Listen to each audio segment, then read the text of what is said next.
Okay, excellent. It occurs to me that like this is the setup we've used a number of times. So like accelerated beta testing and diagnostics and Adonis get to show up a lot. It's true. Two very cool cards. Yeah. Oh God. I Gotta go fast. I kind of miss the days of beta testing where like Beta test is such a like you can I fire don't know. the It's like pure like Netrunner. It's like you fire the card and lose on the spot. yep. Oh Or god, the number of times that like I fired and dumped like 2 agendas and before Jackson before Howard was a Jackson thing Howard, existed. and Like like oh man. there were definitely games where you played you beta tested and you go, no, I'm good. Yep. And you just had to keep a straight face. Be Yeah. like, what whiff? Yeah. Oh, howdy, Anthony. Yep. Hello, everybody. So today, Dakota's here with me, and we're going to be Hey talking. y'all. We're going to be talking about the second half of the The Borealis cycle. Midnight Sun cycle. Or the yeah, you're right. The Borealis cycle. Yep. It was the Midnight Sun cycle, but they Yes. changed it. Yes. Um, so for those who like this like came up real quick. We Yeah. had Midnight Sun in August. Oh god, I August can't release. remember anymore. It was like August-ish release. Yeah. So we have the second half of that Parhelion. For Parhelion, by the way, is like the a kind of like a visual where there's like a mirror sun.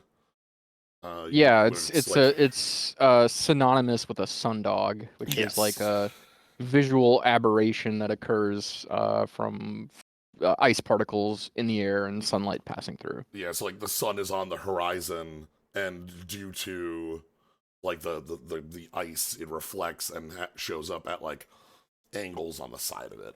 Yep, a specific angle of 22 degrees actually. I mean, math, yeah. Yeah, So, math. so what we're going to be doing today is going through the Corp side of Borealis, of Parhelion and Borealis, and then afterwards doing some magic. Uh, it's hard to do both at the same time because we'd end up doing like 4 or 5 hours of talking about cards. Hmm. One thing to note about the release of Parhelion is that it does not have a band restricted change along with it. There was a note on the Null Signal site that said, hey, we know we've got the meta as it is. There are some known entities that are big. We don't want to make a ban before letting Parhelion land.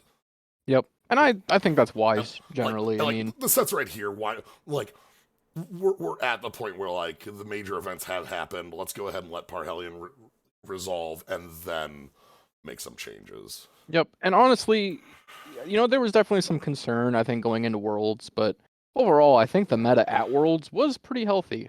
It was a pretty decent spread of decks and strategies, and there's maybe a couple cards that are more powerful than they should be, but overall, I think it's not an unhealthy meta, so to speak.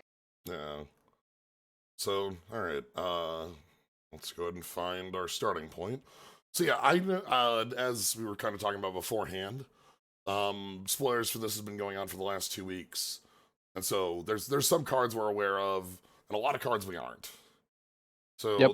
So, And just to be clear, the set is out now. yeah, this is It is playable on Jinteki, yep. and it is I'm available for print and play. Yeah, I'm on Jinteki Net right now. That's what I'm using for my visuals here. So you can. This is in the deck builder. Yeah, it released on Friday of last week. Yep. And something new with this set that Null Signal Games is doing is they actually have a buy link on their page, which they had a little article explaining kind of the rationale behind it. Basically, it's better for their bottom line. Well, So it's if you are also going to buy it, maybe consider using that link. also it's a little like simpler of a way to get to it because like the way that a lot of these print and plays were, it's like okay, you have to go out to a different site and order Yep. it from I a mean, there's basically two vendors that Null Signal drive-through and uses: drive through and make playing yeah, cards, make play. and there's product pages for all the products on there. It's So, relatively simple to use. Yeah, you do have to go to a third party for it, which is a little bit weird, but yep. All right, it does work. so let's start things off with Bloop. With a cool card. So Yeah. Bloop is gonna require us to go back to Midnight Sun a little bit to talk about it. Okay, we're gonna have to go back to Midnight Sun and then also go back to the HB and Shaper box. Yep. You can just print and play Netrunner now. Yes. Netrunner after 2017, Fantasy Flight Games was no longer keeping the license from Wizards of the Coast, so Netrunner ended officially from Fantasy Flight. The Yep. players decided, nah, we're good. We're gonna this game ain't Nah. nah. So they kept the game running. There was a group created, the Nisei group that became Null Signal, that decided, you know what, we're going to print our own cards, and the sets that they release are out on print and play, a couple print and play sites, and they also have full proxy like allowances, because Yep. getting FFG products is very difficult for some of the later, honestly, for a lot of them as time goes on. So Hmm. so the cards that are still legal from the FFG era, you can just play with proxies. But yeah, we're talking about a set. This is the fourth major set release from Null Signal. Yep. If we take a look at the sets here, we've got Borealis Cycle and Ashes Cycle, Downfall Uprising, Midnight Sun, and Parhelion. But they also had a couple bits in between that were Yeah. core set System Gateway, changes, I think, was System another one. Gateway. Yeah. System Core and System Gateway and System Update are the main ones. But this is all player run, and the game continues. So we're taking a look at at Bloop. So Bloop, 3 cost, 5 strength Sentry. That's damn Has a good. bunch of subtypes. Yeah. AP Destroyer Harmonic. Yep. Oh, you can't see the drop down menus. Oh, okay. That's. I can fix that if I do this. Okay, yeah.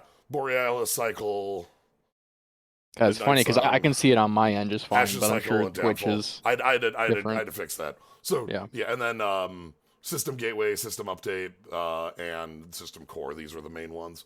Magnum Opus, Rain and Reverie, and Magnum Opus were where FFG ended the game at. Yep.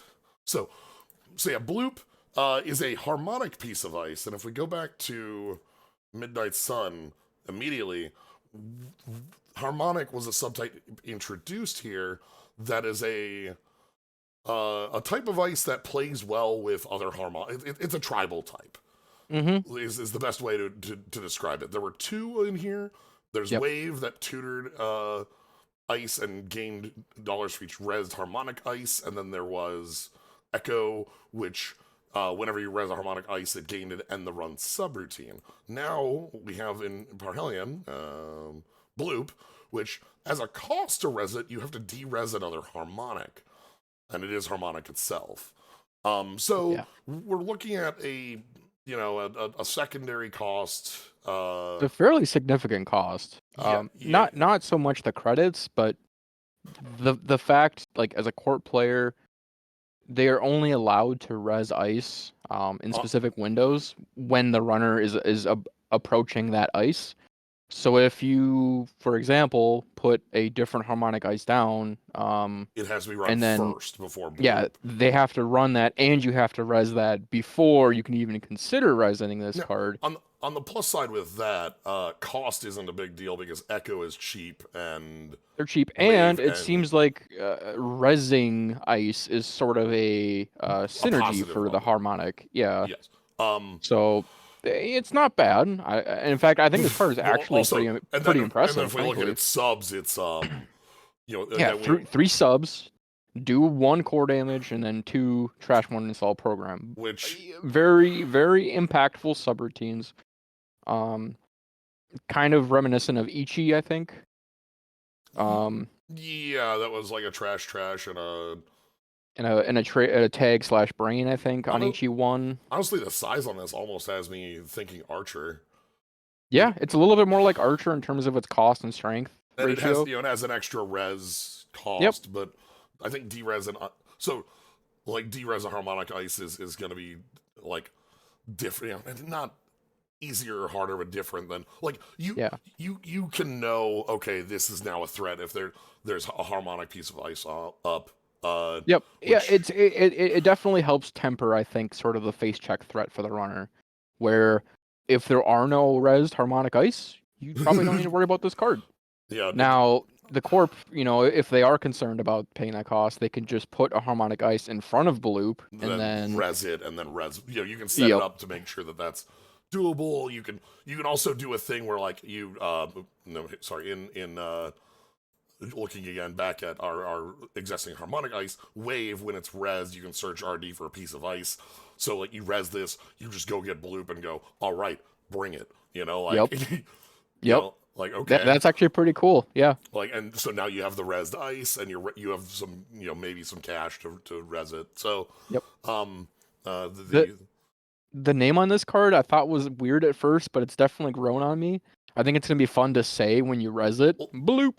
it The runners also, can be like, "Oh man." yeah, because like so the card itself, obviously being a blue. If we look at uh the flavor text, we're referencing back in Midnight Sun, back in Shaper. We're referencing, our captain and Dag. Mhm. Both are referenced by name on that. So like it's a gigantic bloop on the radar, on the Yep. sonar, on the I think it's pretty cool. on the ice sonar. I don't know what anyway. Yeah. So Plus, plus the art's pretty good. I yeah, really like the like coloring on it. It looks good. I think this is something that's necessary for harmonic ice to have teeth. Yes. If we want like harmonic to be something. Okay, so as I mentioned, talking about Yep. harmonic, we do have to go back to creation and control, because in creation and control is where harmonic comes from. Um, The inspiration for that keyword. yeah. The inspiration, very, kind of obviously, comes from. Uh, there's our. Was the next ice not actually in this? Am I just thinking of I next? guess. Okay, Yeah, I think it might have been in Lunar. It was more split up. yeah, it was okay. I can just all and then next. Yeah. Yeah, I thought it actually, but it was just Next Design that was it. Here we are, Next Silver. Next Yep. Silver gains Lunar. and the run for each res piece of Next Ice. Uh, all these were like tribal ice that didn't really. I was thinking of Next Design. That's why I was thinking of Creation. Yeah. But yeah, so the bloop. Yes, okay, that's where it comes from. Is this here Oh, the bloop? the bloop. Yes, bloop was an low, high amplitude underwater frequency detected in '97. Huh. Just this, it has a little. It shook scientists to their core. Hold on. Oh.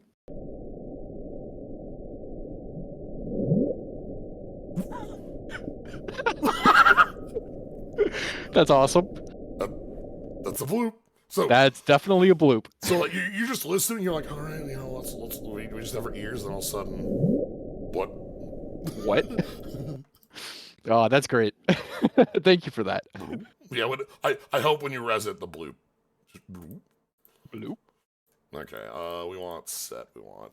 And I believe bloop is the only harmonic ice in this set. I guess I don't know. I haven't seen all the HPA cards, but Interesting. there's Oh, definitely there's no next cards in this. yeah, Obviously. there's definitely, I think, a little bit of concern about having too many synergistic ice.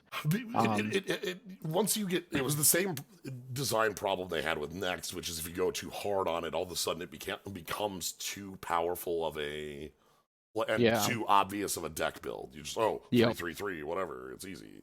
Yep. If you can just have better ice than It, anyone else by just playing the everyone with a suite. sonar set heard that worldwide. Just the bloop. The Well, bloop heard round the world. so all right.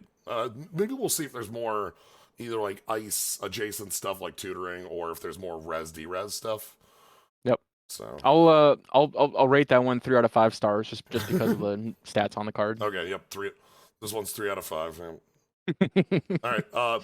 Here's a card that's This card is awesome. Like, first of all, the art is just like chilling, the just art. like looking at it and kind of like parsing what's going on. Yeah. So distributed tracing is a if for those who know these factions pretty well. We've got something kind of wild here. As an additional cost, spend a click. It's a double. Play only if the runner stole an agenda on their last turn. Tag the runner. Just give them a tag. Man, I'm honestly really happy to see play only if runner stole coming back because I think that was Yeah. a pretty good like So kind of limiting cost. so tagging in HB is almost non-existent. Yeah, HB is probably the faction that cares the least about tags. That's a very odd purple card. You're right. So I haven't seen all of what HB has, so this is kind of wild to see. There is a later card that makes this very powerful that we'll get to a little later. But to see like a like obvious, okay, this tag sticks and you still get an action is very powerful. HB in the past, the only things I can think of that are like Ichi's Trace, and like that isn't what you cared about on Ichi's Trace. Like, Yep. Yeah, very very few cards with in HB ever even reference tags. so yeah, this Much is a way. less use them.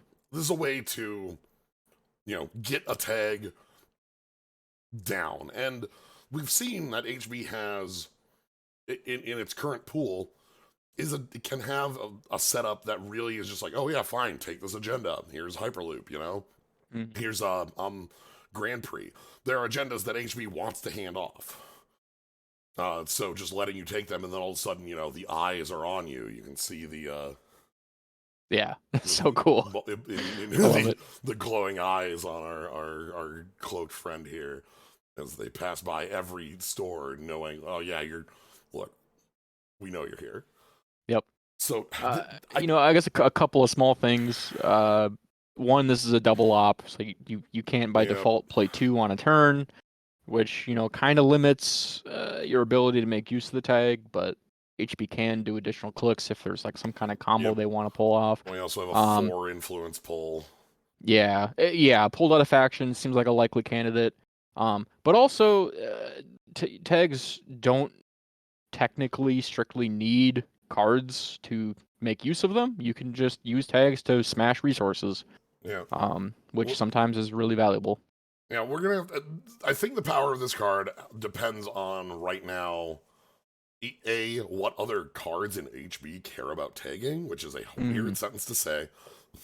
Or B, what other cards have a strong deterrent effect from tagging the runner once. Yeah. So we'll be coming back to this as we see other cards. Yep. Jubstad Grid. Yep, this is one of the earlier spoilers. When you score an agenda from the root of the server, do a core damage, 1 per server, 4 res, 4 trash. I don't know. I'm kind of cold on this card, honestly. It's an interesting like offensive card, I think. Probably, if the runner is being too passive, this would trigger them to run more, which could have some use. And I could see this out of something that is very able to just score the 2-1. The bifurcation. Bifurcation out of hand. Yeah. As a core damage or. And honestly, that might just be fine. Just get a point, deal a core. Like, yeah, it seems like a good trade. Yeah. This is something that HB has tried a couple times in the past. We've had this set up. Again, I'm gonna go ahead and pull up some older cards as we. If we just take a look at older HB stuff, we have things like HB trying to double up on the damage or more. This is the name I want.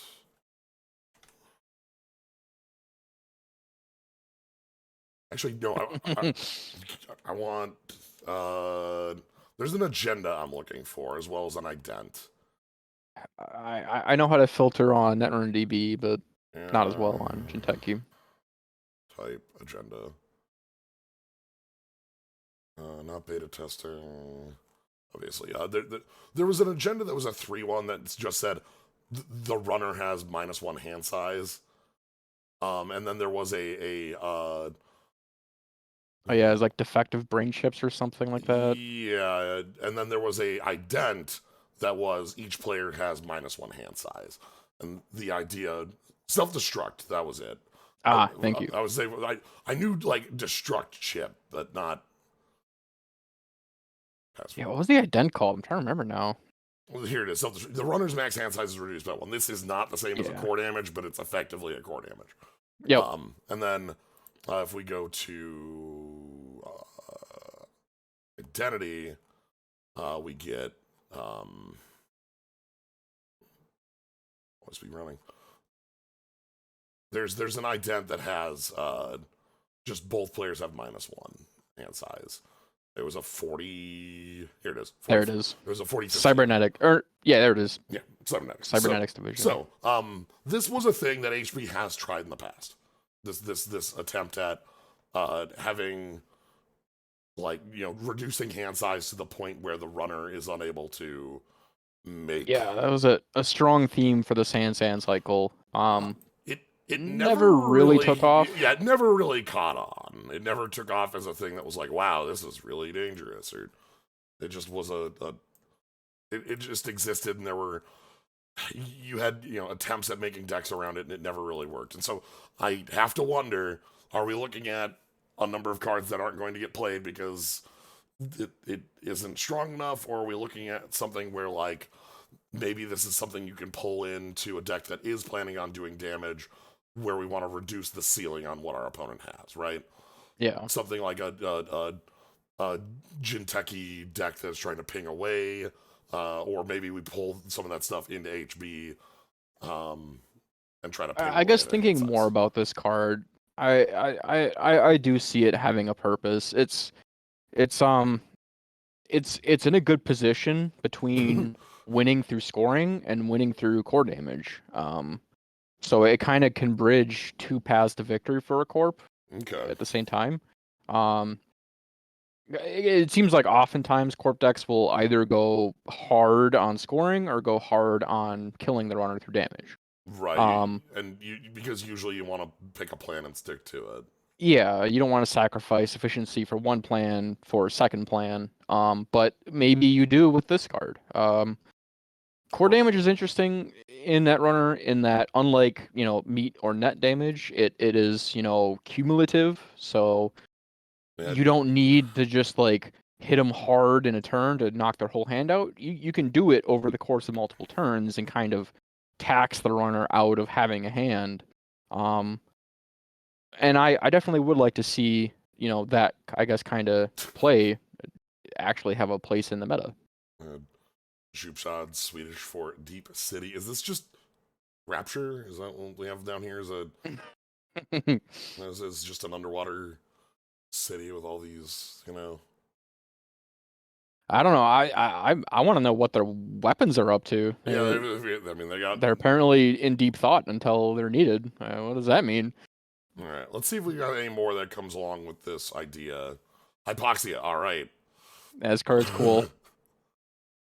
Play only if the runner's tagged. Do 1 core, -1 click for the next turn. Remove this operation from the game because, well. Yeah.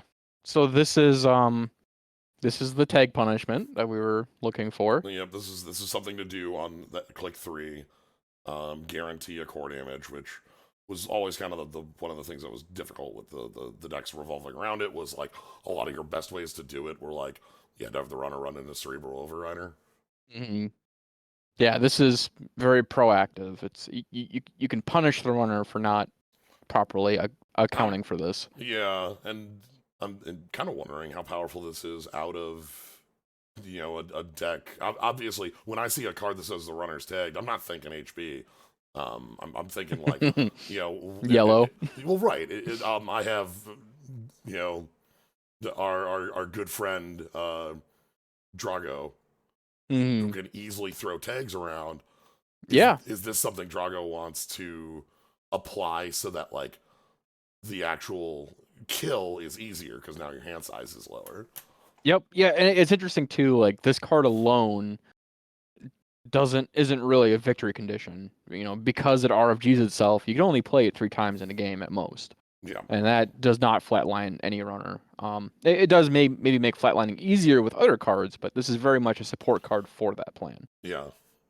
So I'm seeing this either at, probably as something that's pulled into a different faction, but that's because I don't think of HB as a tag deck. Yeah. Yep. I kind of think the same. You know, obviously you can pull It's in, but definitely priced well. I think 1 credit is pretty cheap for the amount of damage that you can deal with this. yeah, You know, especially because that core damage is going to stick there the whole game. Um, the -1 click feels like almost inconsequential. Like, it's there to make playing the card feel a little more yeah, like like it's there thematically because like damn you're like the runner has there to. is one cool thing about that though, is that you're taking a click from them and their tag, so they're probably also spending a click on removing that tag, so they really only have 2 clicks on their next turn. Yeah, you're knocking their time out pretty hard with this. Yeah, And so that's pretty significant. I like this as a way to punish tags because I'm a fan of cards that punish tags that aren't just binary win the game, not win the game. This is something that Hmm. like starts restricting the runner's options in Yes, a couple ways and is yeah, you're punished for having the tag, but it's not it's not you you lose. It's die. now it's gonna suck trying to win. So, Yeah, I think that's great. Absolutely.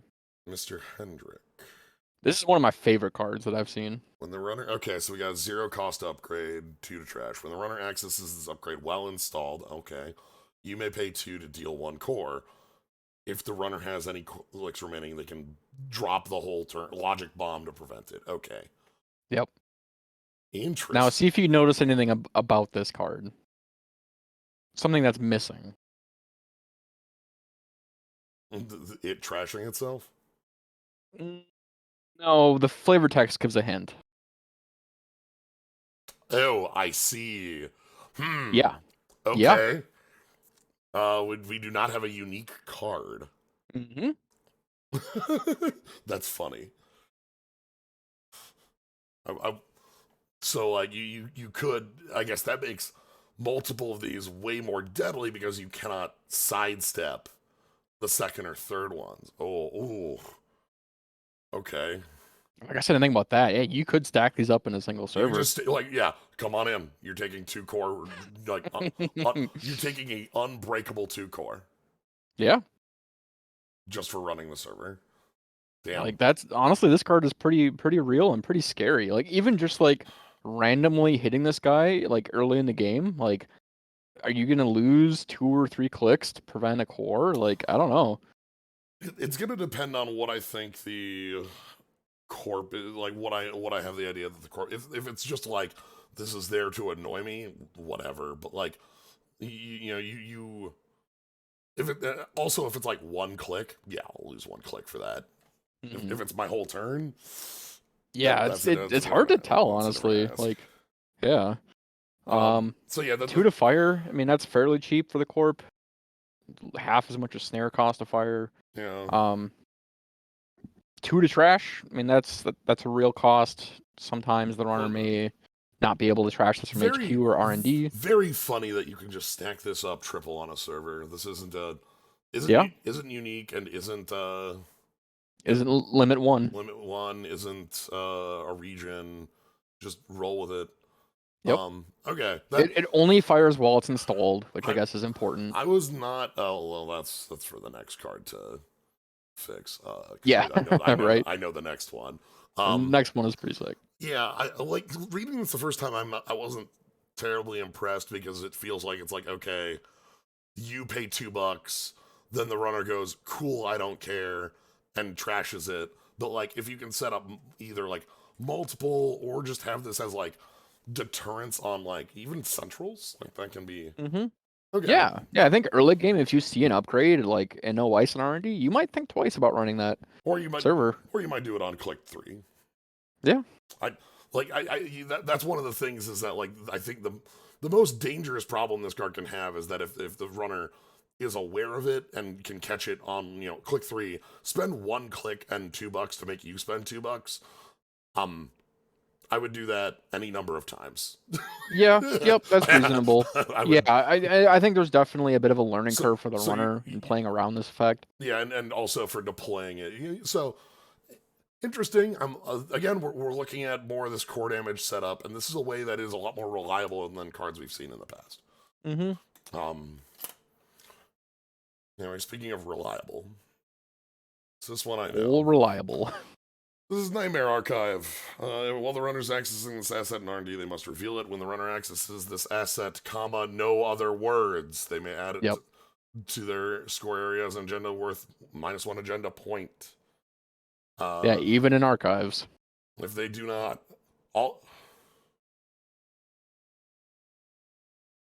all includes 0. No, okay. They if they have any remaining. Okay. Yeah.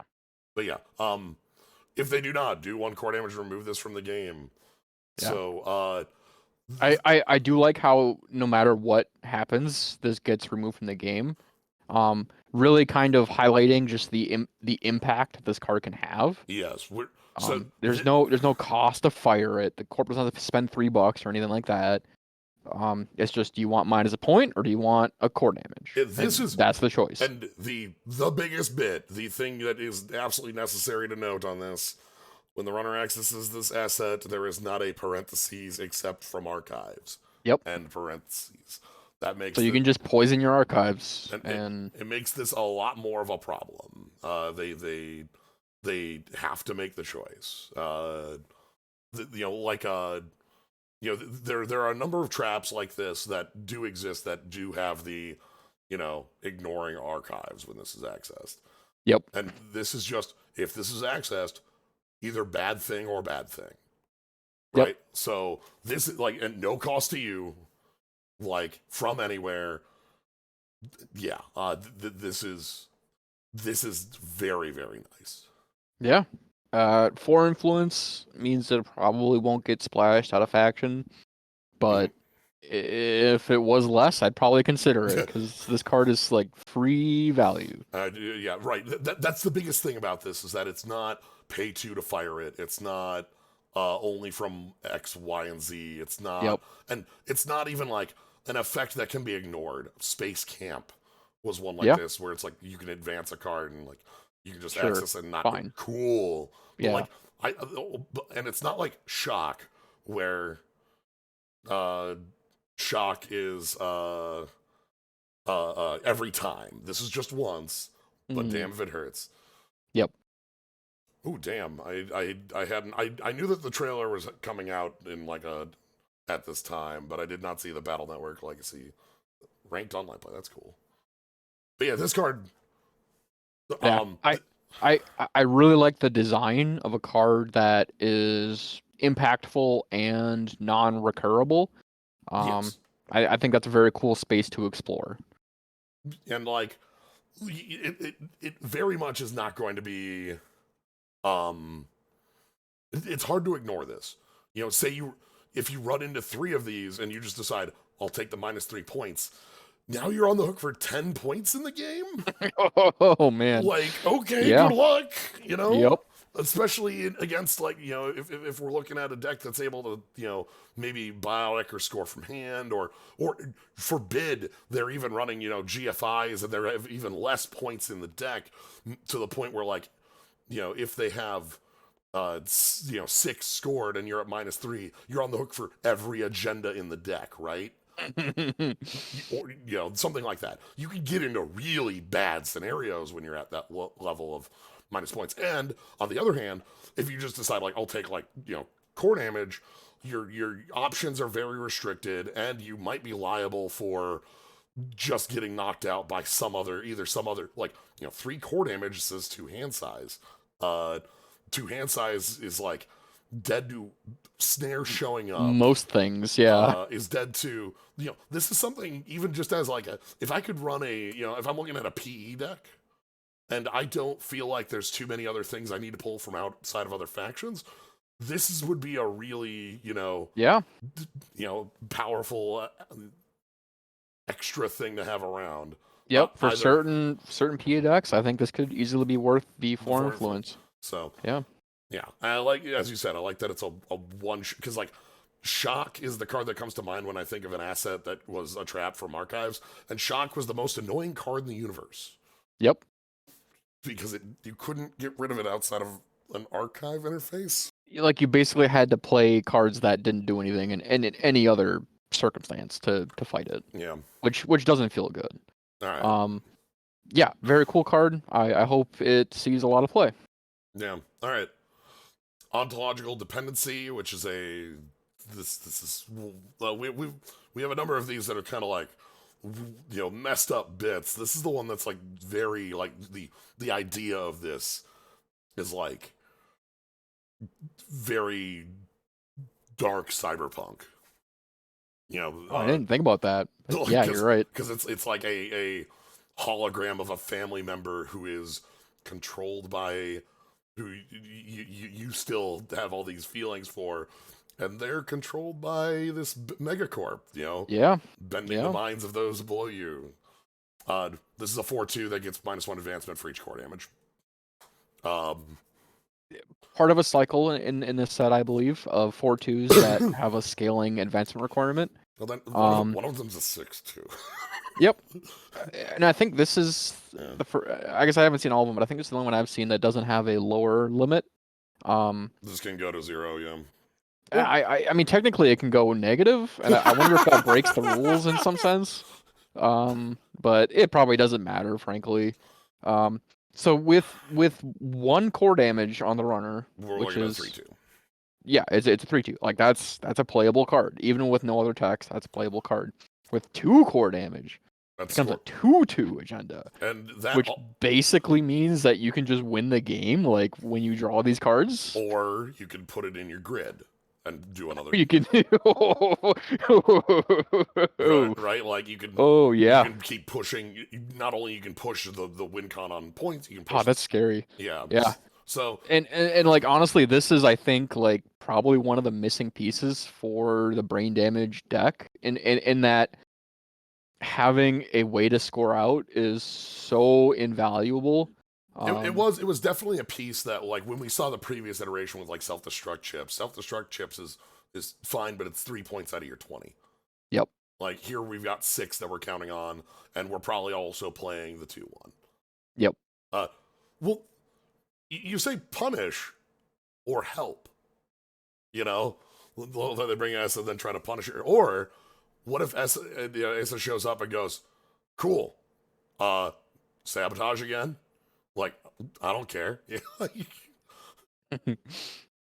So, yeah, this has the deck. This knows what deck it's going in, 100%. Yep.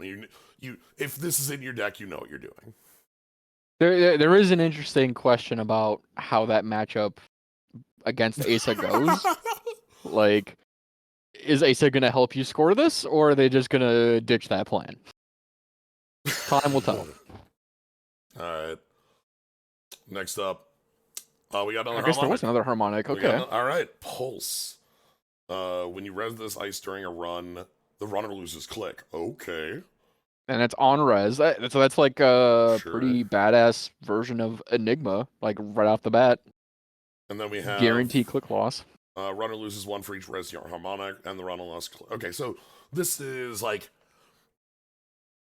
kind of cheap to get through, low cost code gate. Yeah, honestly, this is like a solid, just like face check ice. Like this is gonna slow down anyone who has to run through it, because they're you can save it as like there's a key turn where I just need you to not have enough actions to touch me, or you can set this up as like something you put on a central early to deter but not make the run impossible. You're just like, look, you're gonna need to to either lose $2 and spend a click or go somewhere else. Yep, and also given that it's a harmonic ice, you can potentially get multiple fires of the when res effect. Right, Um, as we're seeing. not as a surprise, most likely, but just as value, like I think Yeah, that's pretty real. yeah. Then so we have multiple ways of derezzing it with both the bifurcation and the bloop. Yep. So yeah, definitely. I feel like this one again is not one you're running outside of the harmonic setup. So like the harmonic ice that tutors an ice, that one actually had seen some play just as a way to like tutor very specific cards. Mhm. Um, this one, I mean, this is cheap. The fact that it's cheap is what makes it useful. So Yeah, I mean it definitely looks a bit like Enigma, which yeah, is one of the most longest played cards in the game. yeah. It So yeah, I think there's definitely some potential there. much like dependency. I think when you're playing this, you know what other you already have some other cards in mind that you're playing with it. So Yeah, you probably don't play this alone generally. all right, Thule Subsea. Oh, look at that! Is The art is amazing oh on this card. I love it. damn safety below 4515. It's a basic ident. We knew it was coming. Um, when the runner steals an agenda, do one core unless they spend click and two. Hmm. Oof. Okay. So this one actually reminds me a bit of Argus. Yes, that's a. Similar trigger on steel, and And we either are getting a damaging. giving the runner a choice between damage and other resources. Funnily enough, click and two is what it takes to remove a tag. That's right. Yeah. So Yep. that is a. Um. Yeah. I mean, that's a real cost. Especially like on steel. Like if you're corping well, the runner's probably having to spend almost everything just to get into your agenda. So, um, It yeah, also, probably tough to spend that cost. yeah, and it can slow down like a turn where things are going wrong. Yep. Open if open R&D means maybe you actually get to hit them with the core when like a couple if Yeah, and they instead of getting 4 free runs, they get 2 or something. Like that's pretty real. um this is something that you don't necessarily need to be playing something based around core damage to want to be playing this. You might just want it to be a deterrent effect so that Yeah. your it's harder to steal your stuff. Also, you have sports metal decks kind of come to mind with this because they have another similar trigger there on steal or score. But Yep. a lot of the agendas that go in um is that they have like okay cool you steal uh Hyperloop or you steal Mega Grand Prix, who cares? And Mhm. now maybe I actually get to hit you for more of your setup time, or you take that core. And the core, as we've seen, might be something that slowly builds up, or is something you want for And in it's play. interesting too that it's not a like A or B choice. It's you take the core unless. So like if you don't have the click and 2, you have to take the core. Yep. Um And we as Probably not likely to flatline in runners very often, but no, but could put them in a really bad spot. could especially can combine well with other extant cards like the pay five or what's the What's the HB one? Ikawa project, where yeah. it's like I think that's also a click and 2 credits to steal. So then they're spending 2 clicks and 4 credits. Yeah, to like have to steal and have to avoid the core on it. Yep. And then of course you could have like other upgrades in the server that make that you can have other upgrades in the server that make that Mr. Hendricks is in there. a bad Yep. trade. Yeah, I can see that being pretty. I think the idea I would see for a deck like this is that you would be trying to apply this core damage, and then your deck has some sort of neurospike slash Some like kind of like some offensive finisher some. sort of thing. We'll see a couple as we go. We'll see at least one as we go. I remember, but Yep. maybe as we check Jinteki, we'll find something. But like you want some way to ping ping ping and then something that finishes them off. Yeah, Um, you really don't want to be trying to flatline them with a single core at a time. but It's I always not very love. efficient. I do love steady.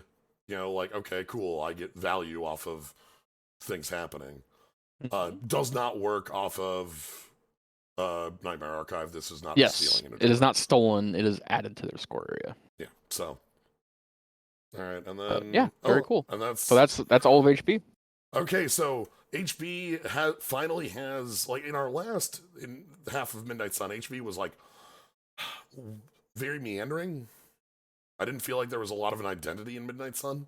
Yeah, they didn't really like spill the brain damage, core damage Yeah, gimmick. and and like obviously with only the first half of the harmonic without these bigger payoffs, they're just like kind of like small bits. Now we have here we have very laser targeted stuff at core damage, core damage, core damage, core damage, core damage, harmonic core damage, right? Like this is what this set is about for HP, and then the tag event is here to make hypoxia function, or maybe some other faction wouldn't want it. So Yeah, there's still not a lot of tagging in HP, but there is there's a little one bit now. one one card. Here we Yeah. are. Yep. Makes me interested to see how playable this is. Making a deck based around it, or just playing with like the the small advantage you get from Thule here. Also just playing Nightmare Archive. Yeah, for sure. So I'll definitely be playing around with Thule a little bit here. all right, let's move on in to Jinteki. Dr. Vientiane Killing, and it's an academic asset. When you When res you res this, this asset, and when your turn begins, place one power counter on this asset. The runner gets -1 max hand size for each hosted power counter. 3 to res, 4 to trash. Chairman Hero, eat your heart out. When you res it and when your turn begins, so it Chairman basically starts on 2. Juan, I want you to know about Chairman Hero here. I'm just gonna. This was part of a cycle of cards from uh the boxes. Boy, how to get a load. From the like uh data destiny creation control honor and profit etc. This was the Jinteki entry into a set of assets that had the worst drawback possible on them and a very powerful effect. Yep. Chairman Hero here, who's very Still slowly loading? going to Still load. entering the door? Uh-huh. The runner's max hand size is reduced by 2. And if Chairman Hero is trashed, the runner gets 2 agenda points. Yep. 5 influence. So this 2 agenda points. That's big. yeah. So you would like res the idea is like okay, you res this and it lets you get them at end of turn to a low enough hand size that a Ronin knocks them out. But this drawback on all 4 of these cards made them basically unplayable. Yeah. Like all 4 of these were effectively unplayable cards because I think the most playable was probably Haas. I remember people trying to do combos with Victoria. Yeah. That was like minus a click for The the runner. runner. So like you set that up plus a MTA plus like you basically tried to get them to like Just 0 clicks. Lol. Hero like playable in the sense you can play the card, but Hero the point I wanted to make bringing up Hero. Oh no. Oh, we Man, lost all your art. J-Nut. Oh no, J-Nut, please. Okay. The point I there we wanted to go. bring up with Hero is that our buddy here, the good doctor does not have that -2 draw, like losing 2 agenda points. Yeah. It's all upside on this card. I mean, there's really no like risk to playing this. You just I mean, you spend the 3 credits to res it. Honor and But Profit was still legal in 2019 Worlds? Wow. Congratulations on that finish. I was unaware. was someone playing German Hero in that event? Somebody in the chat just said I got 17th of Worlds 2019 with Hero, Nice. which I am taking at face value. But yeah, no, Doctor is unique. We have the little pip up here. Yep. Oh my god. Oof, I mean, you could like flatline, yeah, Anybody. in turn. But Yeah. the point I want to bring up is that like you can res this end step. You immediately get the -1 hand size.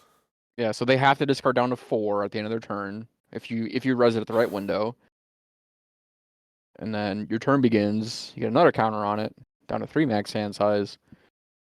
And I mean, this is a clock. If the runner does not interact with this card, they will lose when this hits 6 counters and their next turn ends. This is a much more interesting urban urban renewal. Urban renewal because it has the same it has a similar time scale. I think similar trash cost. I think they're both 4 to trash.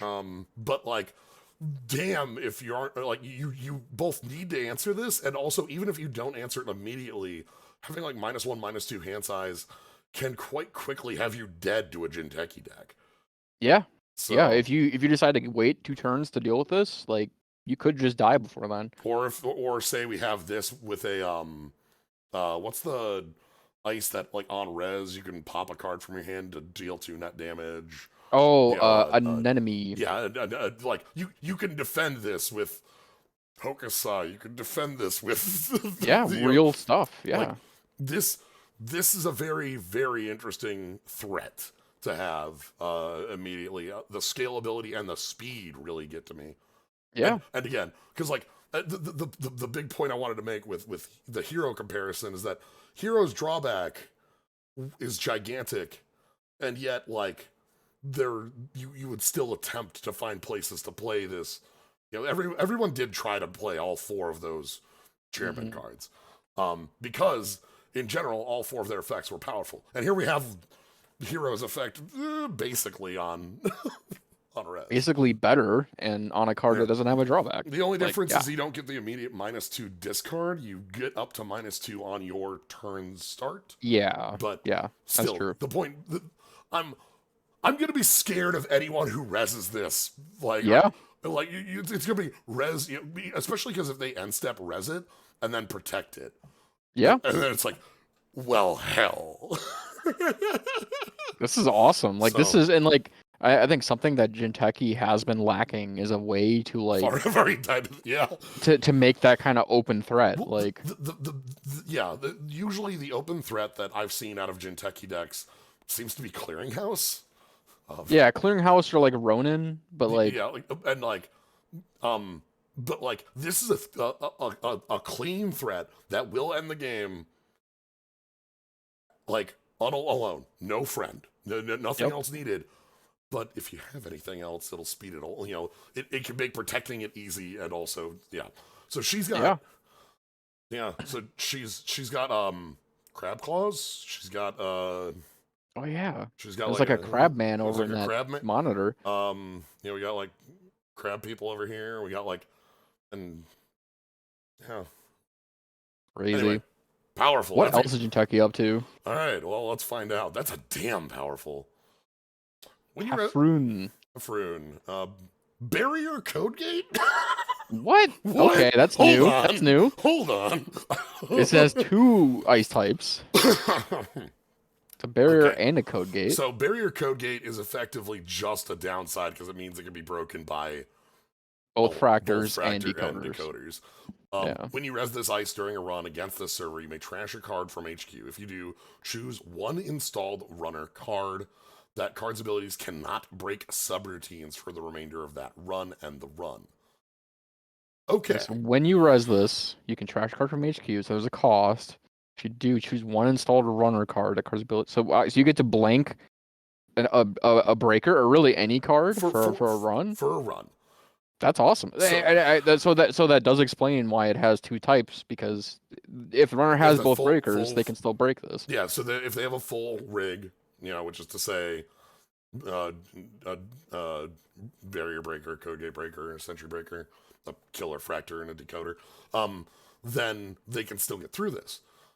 We also have like fine as far as efficiency goes. We're looking at Yeah, two for two three. cost, three strength, and the run. Like Obviously, like as that's a, above the curve. but it's also going to be below because as a gear check, it checks 2 gears. Like they can just go find either their barrier breaker or their code gate breaker. Yep, To but get past it. and I guess maybe this is another dual purpose card. Like early game, this is a gear check just to like have something to prevent free accesses. But Yeah.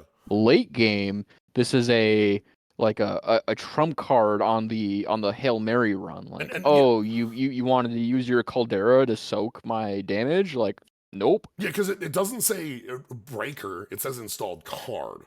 Yeah. You can all of a sudden hit the you know the specific thing that is going to be the problem for the run. And even okay, so say they have their full Actually, rig, sorry, hold on. It's that card's abilities cannot break break something. subroutines, so it really does kind of only apply to breakers. But the big thing I'm thinking is that it is a barrier and a code gate. So if they have a full rig, they get through, right? Mhm. But if you have a barrier behind this, you could just Yeah. blank their barrier breaker. They get through this with their code gate breaker, and then they can't get through the next one, right? Oh, Like, that's cool. so Yeah. like then of course on their next run they can get through, but maybe they don't have the resources to make that second run. Interesting. You can catch the you could bop a boomerang with this. You could bop a boat. Turn off the boat for the run. I mean, that's probably like the main intention Yeah. for this card. I think is to be a check on boat. Yeah, I don't think it's that powerful. Like, I don't think you play this card for that reason, but it can be useful. it's definitely a very unique setup. We're looking at again, this dual type has me going, whoa, that's neat. Yeah, this is a cool card. It in a way, it kind of reminds me of Chimera, the old ice that like Ooh, could change its yeah. type. That was so you could that was 2 to res, it derezzed end of turn. It had 0 strength and the run, but it was whatever type you wanted it to be. Yeah, its base type was Mythic, and you just chose one of the 3 types when you rezzed it. Yeah. Which lets you like target whichever breaker the runner Heck, didn't have. I think it predated Mythic as a type. I think it had nothing as a You might be right, actually. Yeah. but yeah. Anyway, interesting. Cheap. It's always nice to see. Yeah, it's small, cheap end runs is not something that Jinteki gets often, and I think this does a good enough job at that. Where yeah, I think this will probably see some play. All right. Ooh, oh boy, 2-1. Ooh, hybrid release agenda expansion. When you score this agenda, you may install 1 face down card from archives. Ooh. And that's Okay. the face down is referring to the cards that you can choose, not Yeah. how it's installed. Correct. So this is face down cards would have to be cards that haven't been accessed by the runner. So you either have Yeah, it's, generally it's cards that Corps have trashed. Like Regenesis had the same yeah, bit where it was like score. Damn. Okay, so a 2-1 that could be recursion. For one, 2-1. is this That's a start. Like, if we're thinking about like personal evolution, like here's a 2-1 that you can score easy or have stolen for 1 point that is worth a net damage. But also this could be like, you discard, a economy asset and then recur it. Yep. I mean, it's a 2-1, which I think stats alone make it pretty appealing. Generally, as we've seen, 2-1s don't need text to be playable. Yeah, I think you're perfectly happy in certain decks just playing the 2-1 for a 2-1. Yeah. And this is a 2-1 with basically all upside. There is no downside, so it is all upside. The downside is like you don't get to recur because they ran archives last turn. Yeah, interesting. This has good synergy with a card from Uprising called Kakurenbo. It's a 2-cost triple operation. Lets you install a card from HQ or archives, and put 2 advancement counters on it, and as well turn all of your archives face down. So that basically unlocks your entire archives as an option for this agenda and scores it from hand. Yeah. Which is kind of cool. So, sabotage puts things in their face down. Yep. Yep. There's There are some effects, runner effects that trash yep. cards face down, but So generally it's if the runner so trashes it, it's face up. but even Jinteki these days, Hansei review is Yeah. Yep. that's a pretty well playable card. It's 5 for 10, and you trash one card, making it so that card is like recurable. That's very cool. And maybe you want to like again, if it's just recurring, either like a small piece of ice or some economy piece, that's great.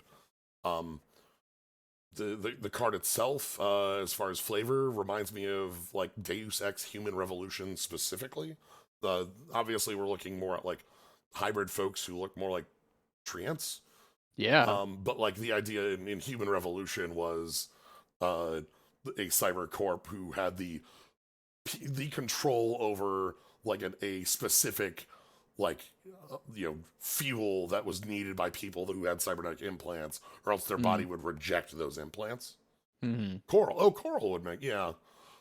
That okay, yeah, I can see that. On the left here, I was thinking like kind of a tree setup with a bark, but I can also see what you mean about like a coral person. Yeah. But yeah, so the idea here is like, yeah, no, now we have their loyalty. Man, this is cool. I really like the whole like face down sort of idea for Jinteki. I think it's a very good way to like kind of promote that sort of like subterfuge and like shell game, sort of like guessing game aspect. I think it's a better Um, way to make you want to run in archives than like and just putting poison in there. or my deck is named Geonomics. Screw you. Yeah, right. Like Definitely. so. Yeah, this is very cool. Yeah. All right. Oh. All right. Well, Yeah. uh, I'm not sure how to pronounce this. I've been saying Ishuak, but maybe wrong. Swak Adaptic Sustaining Diversity. It looks like a pawn, like from a distance. Whenever you score an agenda that you did not install or advance this turn, place a power counter on this identity. For each hosted power counter, you need one less agenda point to. Okay. Yeah, and the flavor text is pretty top tier as well. Bringing Mother Nature up to speed. Okay, so the one thing to note, I just have to. I'm gonna risk. How do I spell Kakurenbo?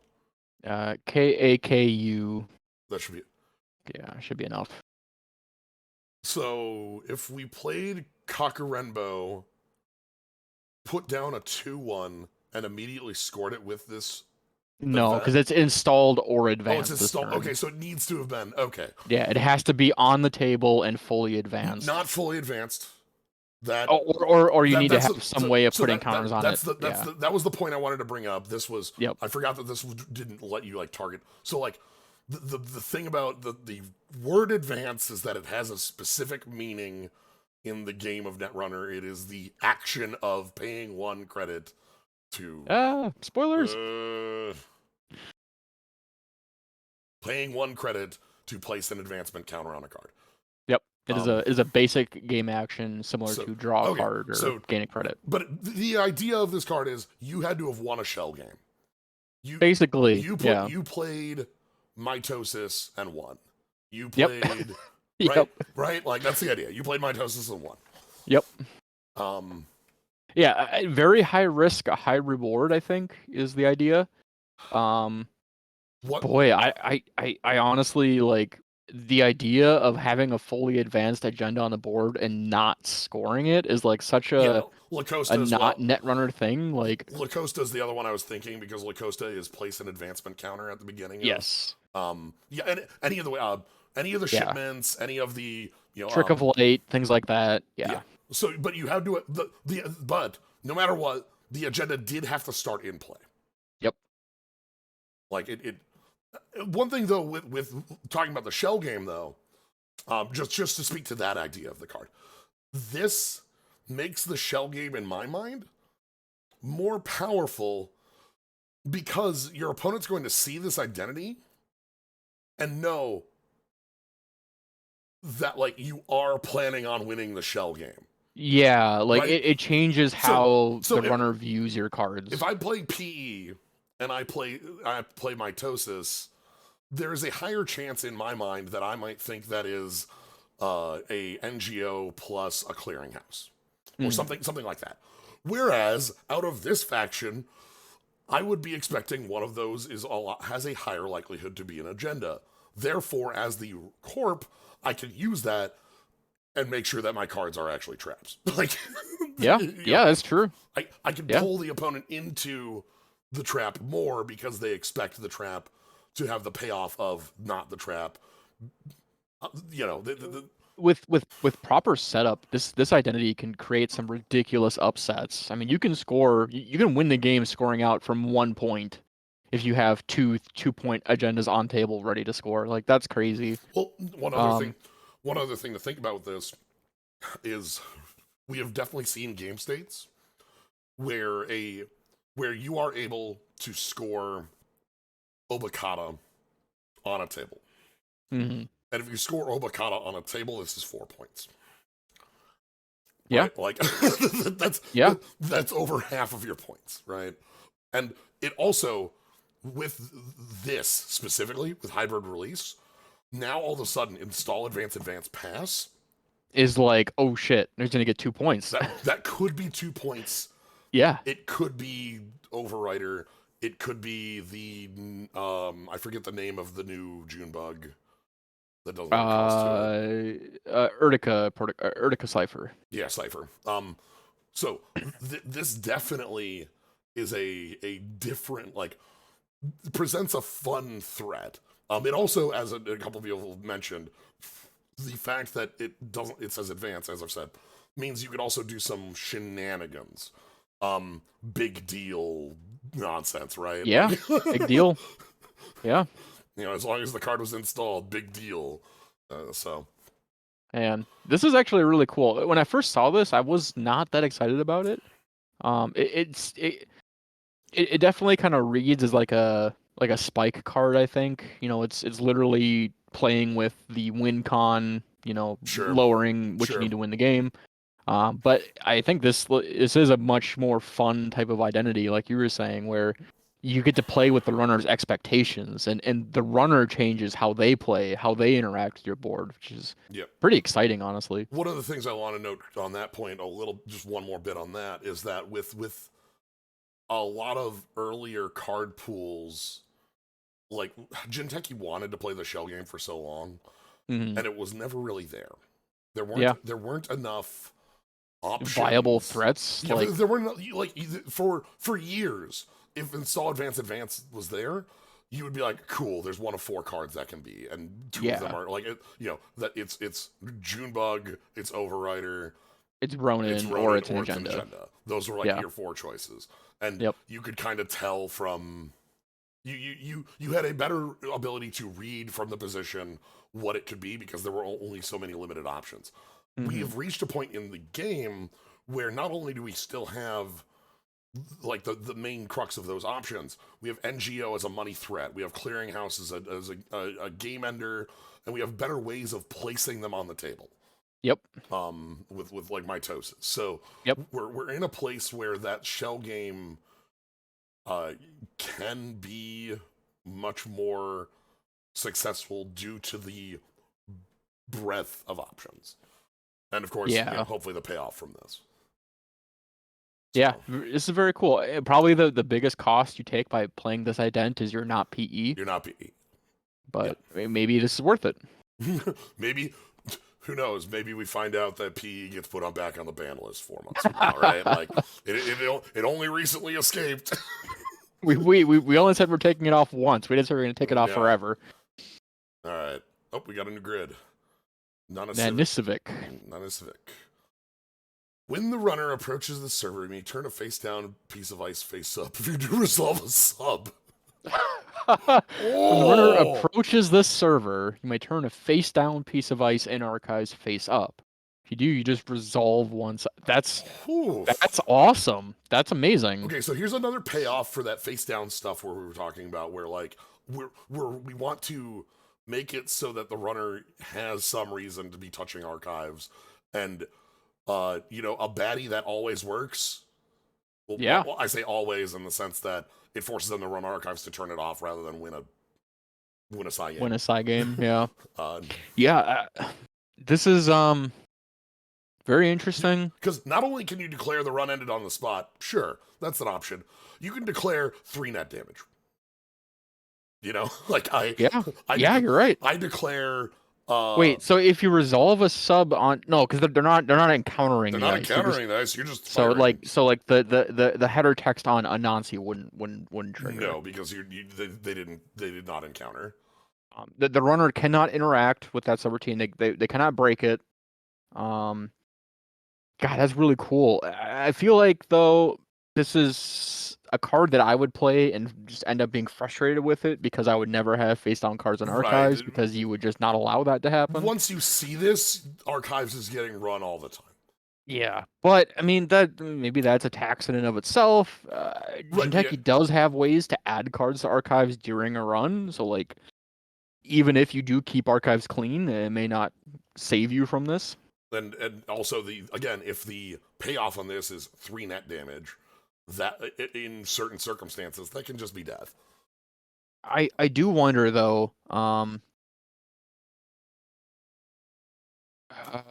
So the res timing for this, can you res it after they've committed to approaching the server? Or do you have to let them choose to jack out after you res this because of how it triggers on approach? Oh god, this is the one that changed based on the rules change that happened with FF between the FFG handoff. Okay. Because We don't need an answer right now, yeah, but that does, I think, affect yeah. how it is played for I'm sure. I'm pretty certain that you don't have a res window before or sorry after the like choice to either jack out or approach anymore. Yeah, so you'd have to was basically res this during the encounter with the last ice in that server. and they would just be able to walk away. Yeah, Which maybe they could that's just say fine nope. anyway, but This is interesting. Yeah, pretty powerful. It's repeatable, except for the fact you have to turn face down cards yeah, face up. So like, there's a you're sort not of a limited resource there. yeah, you're not repeating it on the same card, but you reuse this rather Yep. than having it fire and die. Nice. Or you know what? You know what you put this on? Archives. Oh, yeah. Actually, that's cool, and it's also not unique. So Hey. you could have multiple of these up. Hey friend, come on in. You want to check my archives? You sure you want to do that? My archives is no ice resed grid. Right. Come on in. That's awesome. Yeah, that's pretty cool. That's pretty cool. Yeah, okay. Now I'm having fun with the card. All right. Yeah, that's awesome. Reaper function. Ooh, Oh man. All right, loving the art. when your turn begins, 3 trash costs. this. Do 2 net damage. Oh man. Okay. Okay. Okay. So it doesn't have the clause of needing to be undefended like other assets that might be compared to this. Yeah. Bioethics is the one I'm thinking of. This is cool. You're not paying the 3 unless you're getting the damage because you end step res. Yep. Um, It is a May to trash for some reason, but that's fine. the Reaper's Curse. That's interesting. This mean- is a little bit like reminds me of Neural EMP, where it's like kind of incidental damage that you can add up. You know, if we have our opponent low enough, Yeah. this might be our final 2. Yep. It also can just be like, okay, this is defended, and you're just trying to force the runner to waste their next turn drawing back up, or you're setting up for a kill turn in some fashion. I feel like this pairs very well with Clearinghouse. I think they fire at the same window. Yeah, the low trash cost is obviously a weakness, but the res cost is not real unless it resolves. Yeah. This might as well say 0 to res. When your turn begins, you can pay 3 and trash this asset to deal 2 damage. Like Basically. Yeah. It changes a couple functions of it.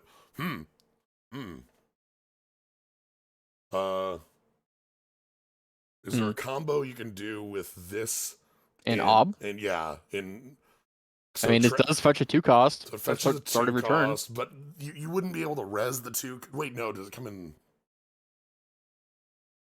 Do Ob cards come in res? Yes, they do. Okay, so then 2 is a pretty good number, I think, for Ob. I'm trying to think if there's like a way I can just combo kill by going 3 down to 2, getting extra damage that wasn't accounted for, and then like ending There it. could be something there. Yeah. Anyway, I'm always a fan of net damage, things like this. This is another reason to like poke at a server, but Jinteki wants you to be doing that. Yeah. So, all right. Simulation reset. 1 cost operation, trash up to 5 cards from HQ, shuffle that many cards from archives into R&D, draw that many cards, remove this operation from the game. Yeah. Okay, so you do the Kansas City shuffle with like 5 cards. You just Basically, you yeah. go, Yep. Cards are here, cards are there, cards are where? Whoops. Oh, nothing happened. Same amount of cards. Yeah, so you go down this card, and then But I mean, this does let you put face down cards in archives, and then you can shuffle in your face up cards that are in archives back in your deck, kind of filling up your bin with specific tools, and then you get to reload. yeah, I mean the big thing there is it gives you a very like we've seen it with the power of the reality plus, Yeah. where that deck's big power plays was the fact that it had like infinite recursion for a while. Mhm. It had preemptive, it had spin doctor, it had Archive memories. Yep. which let it basically shuffle in cards to play I think like 20 times a game or whatever, like Yep. 10. This can do a similar setup where you can, if there are some cards you just want to fire continuously, you got it. It also lets you mulligan. Yeah, basically, it's basically a mulligan. I think this card is pretty decent. It is like, I guess, tempo negative in that you are down a card and a credit after playing it. But sometimes that's desperately needed to shuffle in a bunch of cards and Yeah. get new stuff. I feel like if you're playing this, you definitely want some sort. You either A, have cards you want to be playing multiple times in a game, or B, have something that you definitely want face down in archives and you're wanting to set something up like this. Or maybe you just really don't want to spend the influence on Spin Doctor. I could see this taking that slot. Don't know that. It's maybe not as efficient or effective at sort of that shuffling archives thing, but it could save you some influence if you're trying to do something cool. Yeah. All right. Oh. That's a name. That's an art. Ah. Is that a platypus eating a tapeworm? What is going on? I feel like it's a platypus. 7 cost, 4 strength, code gate. Runner loses 2. You gain 2. Deal 2 net damage. You may draw 1 or 2 cards. That's an interesting sub. I have not seen it like that before. So so you can draw up to 2. 7 cost, 4 strength, 4 subs. It's a vampire. The subs are decent. Vampire squid. Okay. You're basically draining the runner of cards and credits. Yeah, I mean, this is a lose 2, gain 2, lose 2, gain 2. You're going drain 2 credit, drain 2 card. Why is it draw 1 or 2 and not up to 2? I feel like that is it's a weird wording. Just templated weird. You could you may draw up to 2 cards. I guess then you draw 0. Yeah, like I guess maybe they don't want the Corp to draw 0 on this. I don't know. The ocean is terrifying. All right, that's what we're learning today. The cost makes me really wary on this.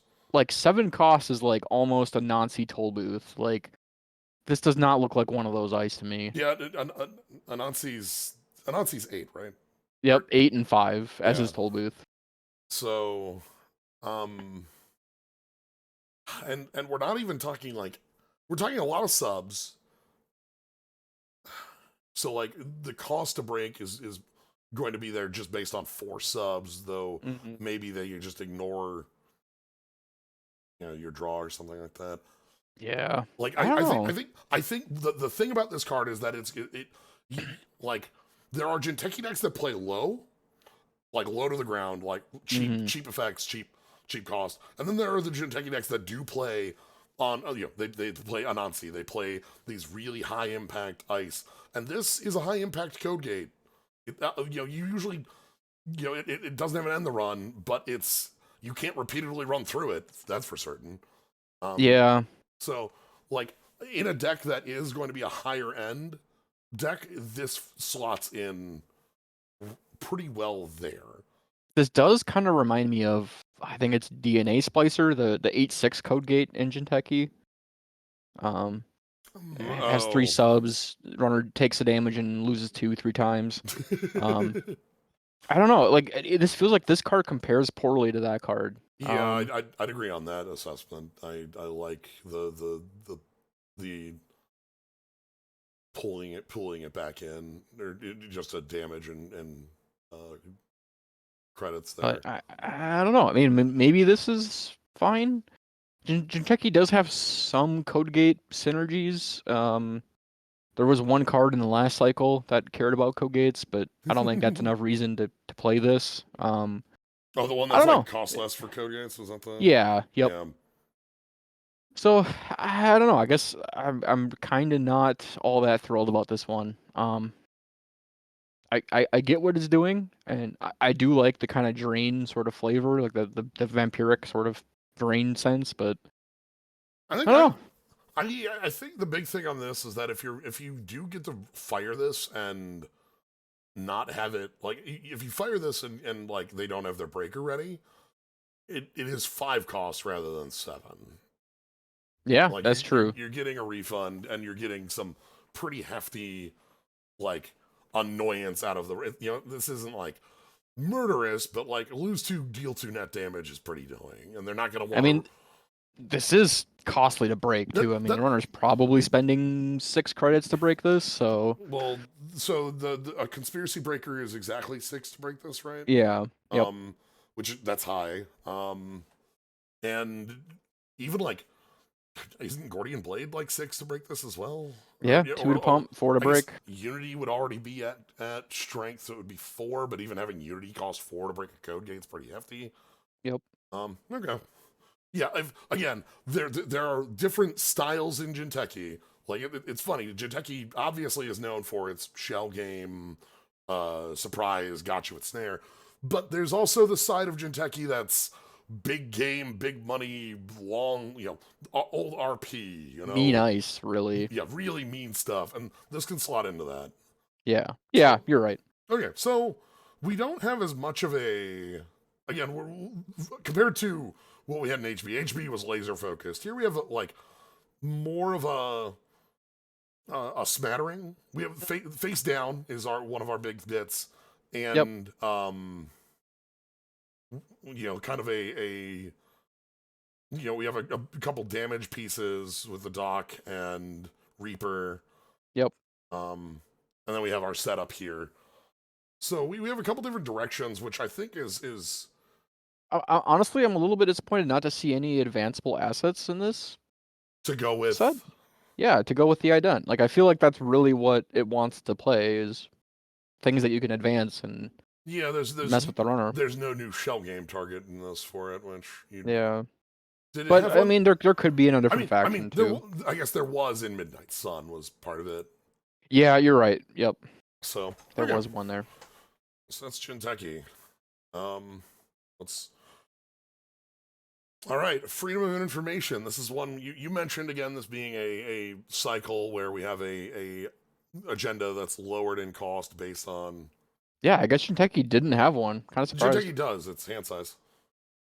Uh Blood in the oh water. yeah, you're right. It was in the other cycle. It's in the they other just cycles. they just templated it differently. Yeah, it's blood in the water.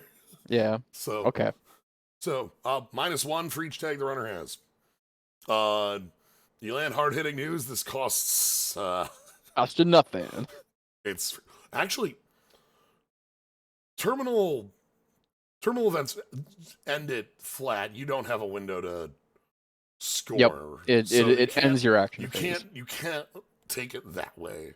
That's something to note. You can't just be like hard hitting news, flip up 3 freedom of information.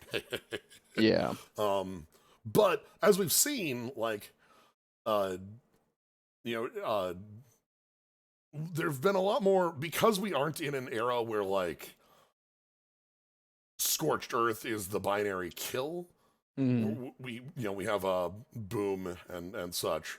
Like floating tags is getting the tags and floating them is easier than it was back in those eras, Yep. especially with cards like Drago. Um, this one tag makes this a 3/2, which is again obviously we know how well those work. Hmm. This is interesting because it's almost like a psychographics, but it's built into the agenda. Yeah, it definitely reminds me of psychographics, which sees play currently, which maybe indicates that there is a need for more Yeah, advanceable sort of tag punishment. Um, I wonder how well this slots in because I know the agenda suite in Reality Plus is already pretty.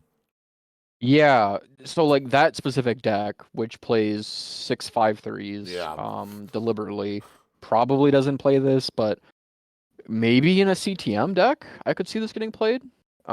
Especially one that's kind of more vegan, that isn't trying to murder the runner, but is trying to like outvalue the runner with tags. that's an Um, interesting word to put for the non-lethal. right, vegan. Yeah, it's from that's been around for a bit. Yeah. So, Um, I, again, I'm always interested in this because, like, again, as you're deck building, you can see pretty quickly if this is something you want or not. And as we've kind of seen with NBN has been leading so heavily on tags at this point. To not be playing tags in your NBN deck is almost not realistic. yeah, I think so. We've reached the point where again maybe there's 6 other cards here that change that setup, but like I remember one of our decks I was doing in the deck builder. I was trying to build a NBN deck that specifically just didn't use any card that had the word tag, and wow, it sucked. Yeah. It was like, yeah, you can get to the point where you're like maybe you're not relying on it in one faction way or the other, but like at some point you have cards that do want it. So Mm-hmm. there's a lot of pluses to a card like this. Yeah. Ah, Gaslight. ah, here it is. Zero cost asset, 2 to trash. When your turn begins, you may trash this asset. If you do, search R&D for an operation and reveal it. Pull R&D after searching it, add that operation to HQ. Don't you remember? Favorite text. Uh, um. So 21st okay, night it's of a tutor for September. an operation. That's kind of all this is. Yeah, this is a slow tutor for an operation. Um. I feel like I don't get it. What's the gaslight? What? I don't understand. I mean, You mean like the what the flavor of the card is? Like yeah, like where's the I guess it's just what? that this card isn't actually an asset, it's an operation, like psych. I don't know. Right. How are we making that? Because like the art, we have like line go up, line go down. Yeah, and it seems like line go up is bad on this graph. Yeah, hold on. Line go up was red and line go down is green. Yeah. Is that the Uh, gaslight? Maybe Line go. I want a line go down. they could just be in Japan. I think that's what the convention they use in Japan. Red is up, green is down. I guess Um, that. Well, I mean, eh, if that's eh? similar, if that's similar within the Siberian setting as well, I'm not. Yeah, it could be. Um, I guess the setup for this is that if you have this set down and you flip it up, and your turn begins, you do that search. You're probably searching for like, you know what? We're going into the hard hitting. So, that like we know that operation searches have been like powerful. Yeah. And this one is clickless on the turn you use it. You pay for the click ahead of time. So I think this is a strong setup in that way. Absolutely. Yeah. You were talking about CTM, like if you're a more lethal CTM deck, this is an asset that like when you run and see it, that sucks. Yeah. That's not good. Yeah, it's definitely makes it a little concerned seeing this card on the table. You know, and even I guess worst case, you use this and you're like, you know what, I want predictive planogram. Yeah, Give me that's real. give me something to make action go. Maybe this opens up a little bit more of like a toolboxy sort of operation suite where you can have like 1X's that you only need in specific For circumstances. instance, what if I really decided, you know what, this is the turn where Yeah, I need distributed tracing, and exactly. Yeah, 4 influence makes this not something I want 3 of, but if I know the turn where I'm gonna want it, all of a sudden, you know, you can just go get it. go Yeah, grab it. that's Tutoring, real. it's funny. Tutoring is not something that's like all over the place within. When I say, I guess I should tutoring to mean search your deck for a card. Hmm. That isn't actually. Yeah, That's not a that's not actually keyword. defined by Oxford Dictionary or Yeah, it's anything. not. Like, That's defined by Magic the Gathering. yeah, Much like the word mill, meaning placing cards on the top of your deck into your graveyard. But like tutoring like this is not something that's a super common bit, and yeah, it's very, and what we've seen is a lot of them are very powerful. yep, Both on both sides. Obviously, like SMC is one of the most powerful programs that ever existed. Um, yeah. Project Atlas is one of the strongest agendas that's ever existed. so and like uh, Fast Track didn't see a ton of play uh, outside of the Astro era, but it was deadly as hell in the Astro. Yeah, it certainly was. So yeah. Yeah, yeah, tutoring Oh, is not like hyper prevalent in Netrunner like it is in Magic. 1 influence also is, yeah, brought up. Yeah, 1 influence, that's real. That's quite real. Yeah. This is definitely a support card for a specific kind of strategy. I don't know if we know what that is yet. Yeah. Well, we'll. I'm guessing searching hard hitting news in my mind, but we'll. That's probably a good use case, yeah. All right. Klavetnik. When you res this during a run against the server, you may have the runner gain 2. If you do, choose 1 installed resource. It's blank. Until your next turn ends. Next turn Wow. ends. Okay, so it's blank for. So the runner hits it during their turn, then you get a turn, and then the runner gets a turn. Oh wait, no, sorry. No. Never mind. Never mind. I was okay. Your next turn is the Corp's next turn. Yes. Because this is a Corp card. So it's the runner hits this, it fires, and then it remains blank until the end of the Corp's next turn. Correct. Yeah. We're also looking at Wall of Static. Yeah, it is just This Wall of is Static. Wall of 3/3 Static. and the run. We have Wall of Static. It only blanks a resource, so we don't have the same trick from the Jinteki Ice that it's blanking a breaker. We have a different type that it's blanking. Resource loses all abilities entire. So I'm trying to think of like what resource you're trying to hit with this. yeah, what's your aim? Are we blanking? Because like a lot of resources I think of are like monetary assets, right? Like yeah, like ways that you're gaining like either time or card advantage. like The probably ones the best hit is like a black file. well, Like I'm thinking hitting things like I guess if again if we're trying to do some sort of like kill setup, we're blanking out Stone Ship. Yeah, the Logic Bomb is another that might be hit there. But yeah, like the thing is, a lot of those aren't like those are fine, but like you know how else I can get rid of a resource? tag him. Like I'm not. I don't know. I'm Citadel Sanctuary notwithstanding, because Citadel Sanctuary, the whole point of Citadel Sanctuary is Yeah. you can't. Yep, that's a real one.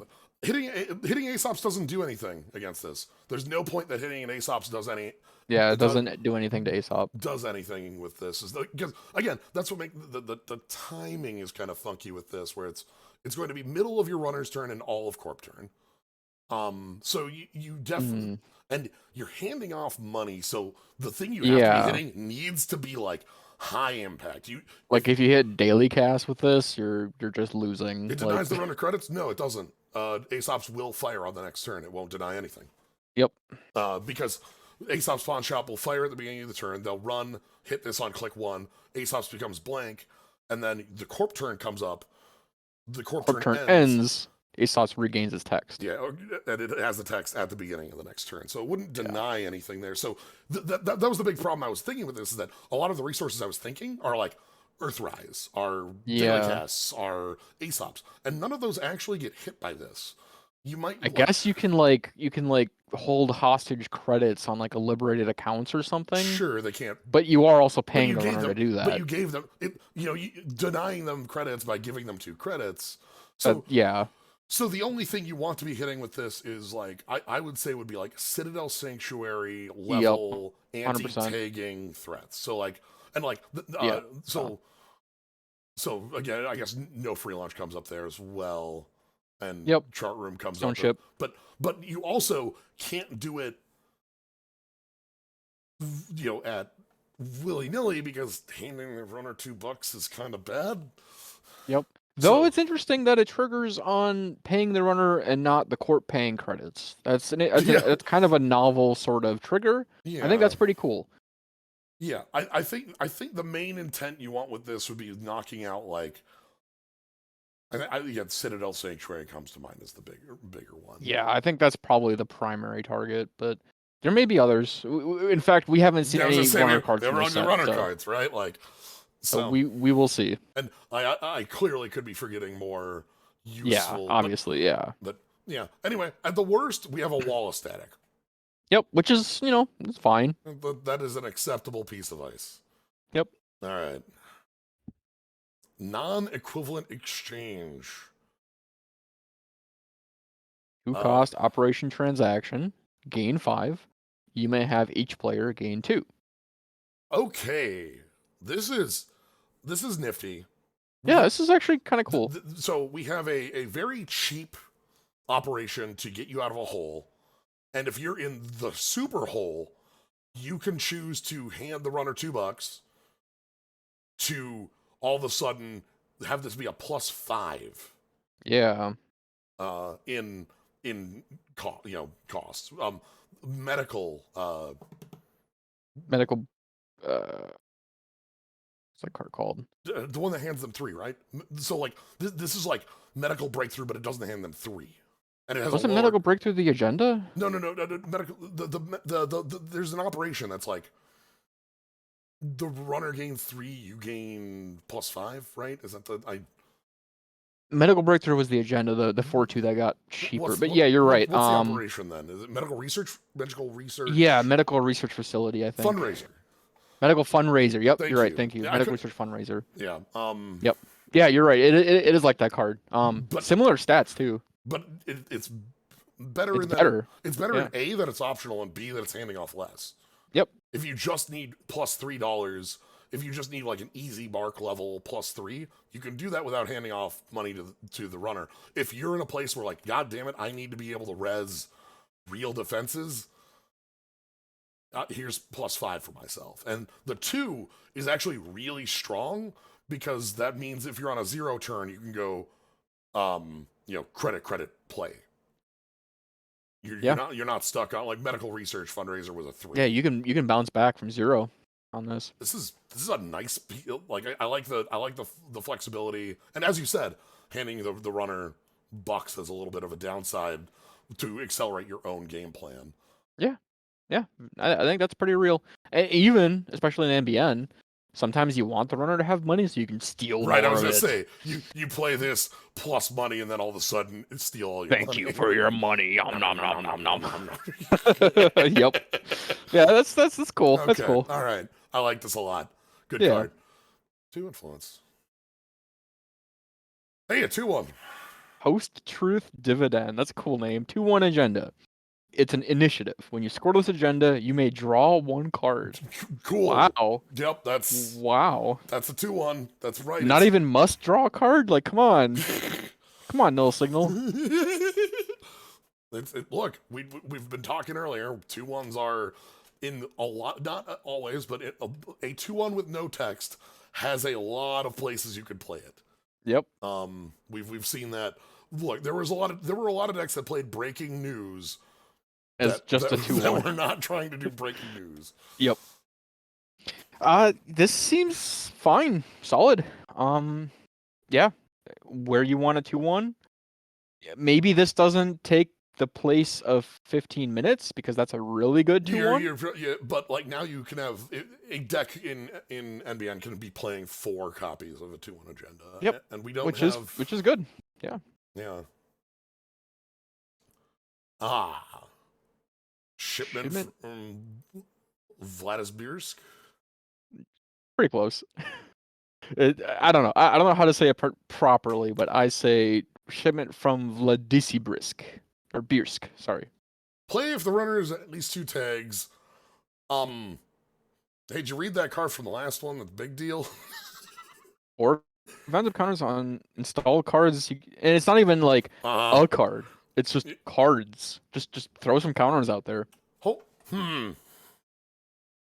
I do like that it has Saul Goodman on the art. That's pretty cool.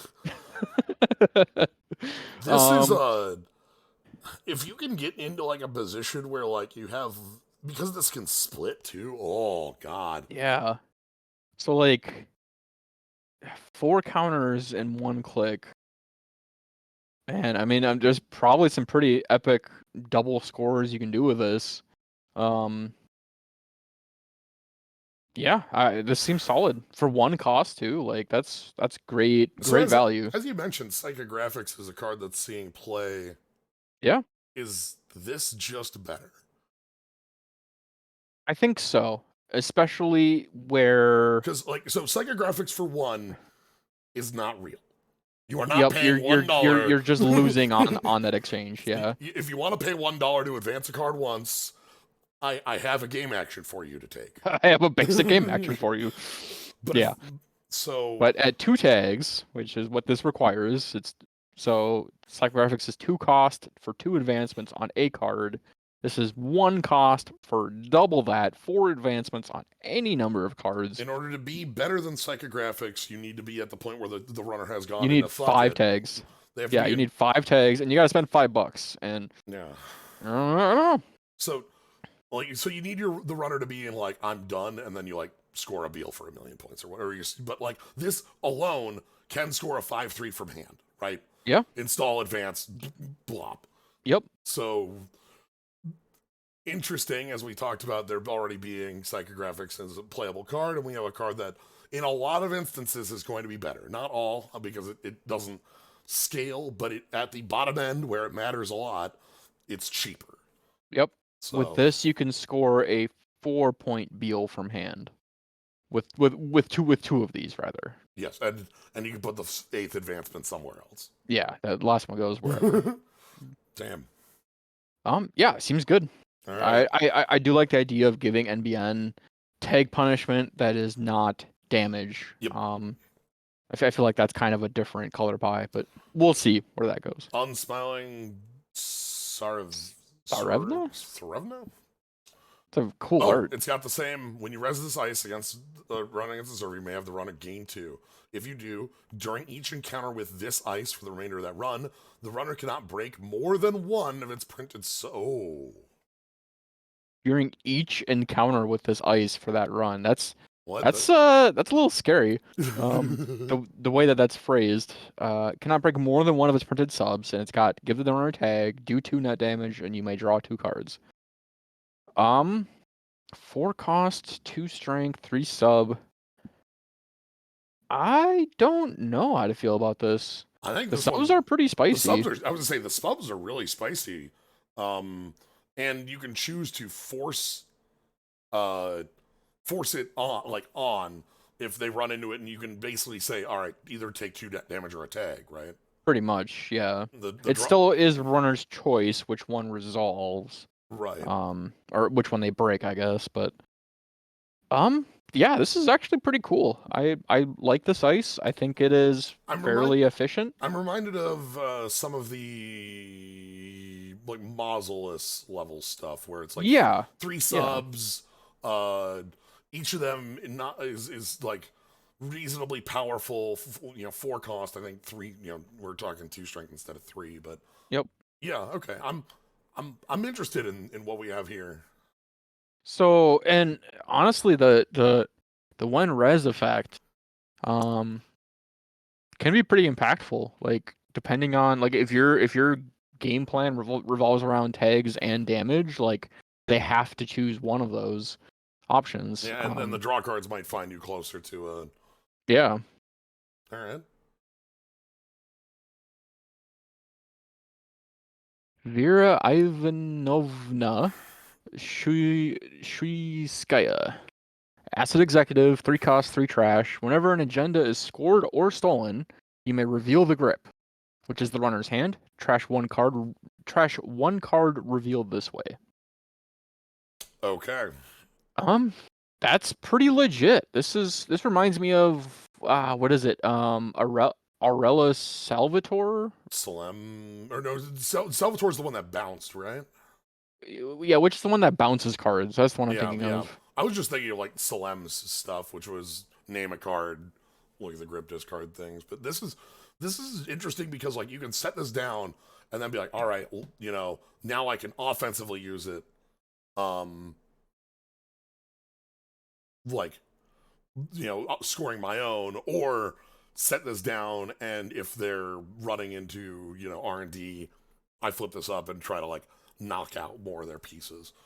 You can see the people around Vera here are like, oh, stop slapping the. So I heard that the art. So the artist for the card is the same artist that did the original Ash, I believe. Okay. Yeah, Mauricio Herrera. And the art is kind of a nod to that art on Ash. It's kind of a similar screen. It's kind of a similar setup where it's the supervisor standing between the two sysops, except for in this one, the supervisor is pissed, smashing that button. Yeah, this is like the payoff on here can be dangerous for the runner in that like being able to like targetively get rid of their resources can be a lot more powerful than just hitting them with net damage. Yeah, You get to Thoughtseize every time you score a yeah, stolen. I will cast that's real. Thoughtseize every day. So, Yeah. of course, the 3 and 3 is the actual cost here. We're talking a pretty hefty cost to keep this on the table and a pretty easy Hmm. cost to get it off. So, Yep. But this is also both offensive and defensive, you, which I you think get, is a good look for a card. right, it's not just stolen or not just scored. Yep. I So, think it's pretty cool. all right, that's NBN. NBN has Oh, I think there might be an ident actually. no, Or is that no, Waylon? no, don't worry about that one. Okay, I haven't seen it yet, so. Don't worry about that one. Oh, wait, no, okay, Don't worry I about know that which one. one it Don't worry is. about that one. It's only the most important card in the set. We haven't talked about that one yet. No, we haven't. Uh, So yeah, NBN obviously has its tag set up.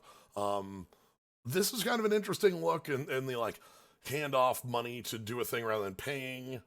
yeah, Because you I can think that's a steal the good cash. like I think that's a good mechanic for NBN generally. Yeah, so NBN has had hand attack that isn't discard in like data loop in Yep. Salem's. Yep.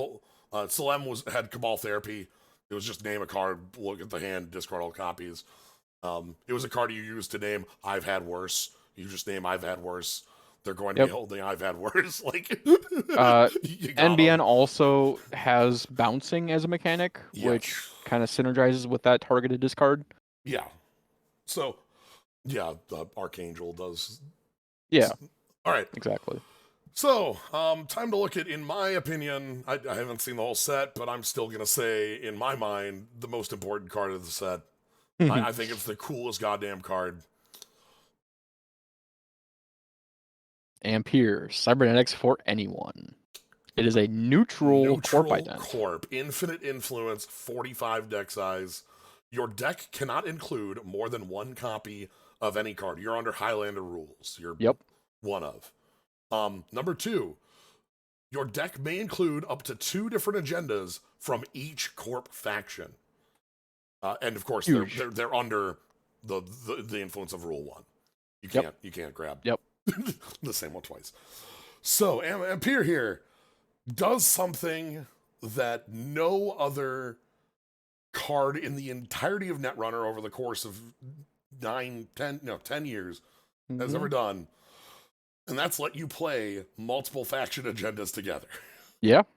Um, Yeah. The only place I think where that was allowed was in limited. Even then, maybe not even allowed there. I'm not sure yeah, how that worked. so you have a deck that is going to be very,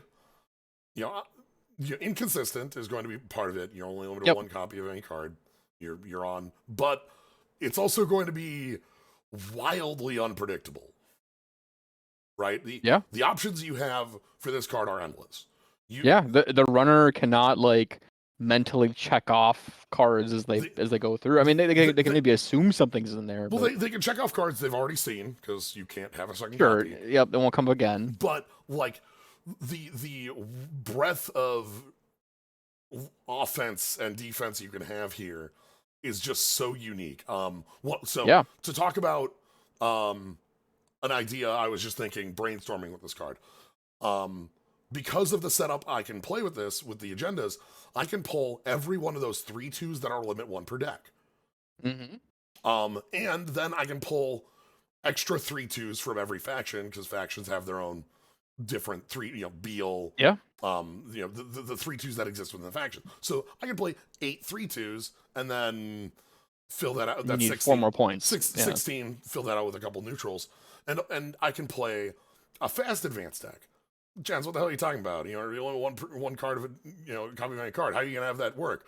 Well, you got Biotic, you got Sansan, you got Bass, you got Audacity, you've got like a wild amount of actually one-ofs that you can use to kind of make that work, along with a ice suite that nobody's going to be able to predict. You can play the best ice from across all 4 factions. You Yeah. can play the most efficient. You can only play one hedge fund, but you get the best money card from every faction. Well, and also this lets you evaluate cards differently. Like you can now evaluate cards irrespective of their influence cost. Yeah, because it's infinite. If you and you might, as we talked about, like the tutor above, that might be more powerful in a deck where you're on a bunch of one-ups. Yep. So this is, because you can't have more than one card, but there's a we talked about this with Jinteki. The game's gotten to a point where we have a wide feeling for it. Problem's going to be cash. The thing is, again, you have all 4 so you can only have one hedge fund, but you can put in hedge fund, Hansei review, Non-equivalent exchange. predictive planogram, and any of the reconstruction, the one that's a 10/15 if you wanted money, or if you want to go asset, you can have Bladderwort. You can have any campaigns you want. You can have there's a ton. You only get one of them, but we're at the point in the game. If this was printed in after 2 cycles, it'd be unplayable. Yeah. Look at the professor. Right. Sorry, Exactly. and the professor was actually pretty poor because of one influence outside of programs. This is not programs. This is anything. Yep. So you have to, it's like building an EDH deck. You can't play 4 copies of Kodama's Reach, so you get Cultivate, Explosive Vegetation, Kodama's Reach, all the different cards that are named that do similar effects, and thus your ice can also look like that. You're not going to be consistent as far as I have the best ice that are the most cost effective, but you're also going to have all 4 factions cost effective ice or most explosive ice. It's so this is interesting. So and this is like an ident that I look at, and honestly, not a lot comes to mind for me right away. Like I had the same thought if you could play all 4 limit 1 per deck agendas. But like, do you try to do you go for a coherent game plan? Like, are you trying to build a fast advance deck, or are you trying to do something more flexible, something that can be more responsive, maybe? Yeah, you could do something like that. You could do, what's my agenda suite? It's Bologna, SDS, Obakata, Ikawa, and just all the agendas that defend themselves. All the self-defending agendas. Yeah. Something like that maybe. Also, again, the agendas come up a lot with this because agendas never before in constructed could be combined. Yep. Bifrost array, I don't think isn't standard anymore, but Bifrost array was a 3-1 that had the text copy a win copy a win scored effect of an agenda, and you would now be able to copy a wildly different set of agendas. For thinking of Eternal, you could score a breaking news and then copy the breaking news active. Yeah. Something like that. So there's probably some interesting combinations that just haven't ever been considered. Right, because they've never had a reason to. So, so the possibilities on this being endless make it very interesting to me because no two builds of this deck are going to be the same, right? Yeah. So that's Ampere. That leaves us with one more faction. Yep. All right. Anvil.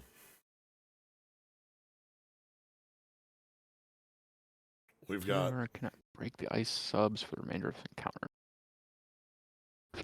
So you just cannot break this ice's printed subs.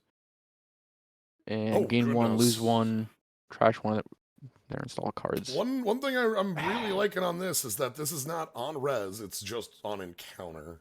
Yeah, you're right. So every time they hit this, you'll have a trigger. And most likely for ob. Yeah, I was gonna say you're probably trying to do. Which that could be very powerful if you're getting value off the sack. If you're just sacking cards to do this, it's pop-up window with trash a card, right? Yeah, unless the runner has like 2 cards and you want both of them gone, you're probably not. I'm still trying to blow up your stuff to. I'm okay making this if they're running through this, if I want to keep, either slow their econ and slowly get stuff off the table, that's great. But you're definitely going to want to combine this with super heavy logistics. Yeah, definitely. If you trash an ice, does it go to archives face down for that Jateki card? If it was face down, face down stays face down. You don't reveal. If it was hidden from the runner at the time it was trashed, it stays hidden. Yep. So, also, which super heavy logistics needs to trash a face-up card in order to trigger. Yeah. Yep. That's probably what you're looking at here. So we're looking at a piece of ice that reasonably works for that. It's 4 is it can't trash itself. That'd be funny, but yeah. But it's I don't know. It's a very weak looking code gate on paper. The subs just do not really have a ton of bite. The bottom they can be impactful. The bottom sub gets better the less your opponent is committed to the board. Yeah, I think earlier in the game, or really when they first start to commit to the board, I think. Yeah, because then you might eat a daily cast that has some cash left on it. You might, or you're only later. You're probably only eating here's the stone ship chart room. Here's some 0 or 1s, but even slowly eating away at that makes this more effective as the game continues. So yeah, and those are somewhat limited resources. So yeah, I mean, there's definitely. I mean, I think this card primarily is just an engine piece for ob. Yeah, which is fine. Yep. All right. Oh boy. So this card. Here we go. We have to this is a card that completely reevaluates and recontextualizes. Should we give a little history lesson the game about the old days of Netrunner? So back in, let's just show the card first. Okay. End of the line. Black Ops has an additional cost to play this operation. Remove 1 tag. Do 4 meat damage. So Scorched Earth was an operation in the core set of the game of Netrunner. Yep. It was 4 cost. 3 cost. Yeah, same as this card. Yeah, sorry, I was about to say 4 cost, deal 3 meat damage, which is not true. It's the same stats as this. 3 cost, 4 meat damage. Play if the runner is tagged. Yep. So very small difference. This card removes a tag as a cost. Scorched Earth just required a tag to play it. Correct. So Um, what we see here is a effectively, I would say a that we could fixed say, Scorched you know, Earth. a strictly worse, fixed, etc. A Scorched Earth that is a more fair card, because one of the problems with Scorched Earth is back in the old days, It was Sea Sea Scorch Source, Sea Scorch. Scorch, Scorch. Sea Source Yep. was a card that could put a tag on the runner if you had more money than them, basically. Uh, and then you could go Scorch, Scorch, and kill them. With this, you actually couldn't do that because you have to remove the first tag. Yep. But this is still 3 damage, 3 cost 4 damage. And if we're talking about, this was something I won't bring up way back here. If we're talking about a turn where we could go tracing end of the line, Mm. that's really powerful, especially if it's surrounded by a bunch of core damage. Yeah. Core damage, core damage, core damage, core damage, core and damage. if the runner takes more damage than they have cards in hand, they're dead. So, The game ends and the runner loses. yeah. So really, what this card says is, if the runner ends their turn with 3 or fewer cards in hand and doesn't have any other way to deal with damage, you can just kill them. Yep, and we know these days tags are a little easier to throw. Again, Drago is the one I always think of. Yep, Drago is a big one. Is Yeah. a much easier way to put a tag on the runner, which means that now I think what we see is it's less likely, or it is harder to get 2 tags landed and then play 2 copies of End the Line. You can do it, Yes. but It's very hard. but Well, harder. it takes very obvious resources. It's probably it's hard hitting news. You got hit by a hard hitting news and you died. Yep. I mean, and basically what this means is the runner can play around end of the line by not just not having tags, but by not floating more than 1 tag and keeping a certain number of cards, 4 cards in hand. Yep. That way you can just take the hit and keep on trucking. And they'll remove the tag for you. Thank you. I am thrilled to see this card. I honestly had forgotten how much I missed having Scorched Earth as a tool, and seeing this back, and in a way that I think really does address the kind of the core problem with Scorched Earth, and that it was just a little too easy to murder the runner by only having to tag him once. Right. The problem was that it made one tag. The problem for 5 years of Netrunner with tags was that you could never print tag punishment more powerful than Scorched Earth, because what card could I possibly play that's stronger than win the game? Well, and it also meant too, I think, that tags had to be sort of tied to traces, because the runner had to have some recourse to a tag. Right. It was why hard hitting news was such a backbreaker on printing. We moved on to traffic accident, which was the little shot. We moved on to high profile target. Boom as well. We moved on to boom, and now we're here at the end of the line. Yep, back at home almost. So yeah, I am over the moon to see this card. Scorched Earth was probably my go-to back in the day, and this is amazing. This is definitely a card people will be playing around with, seeing what they can do, because Scorched Earth has a legacy.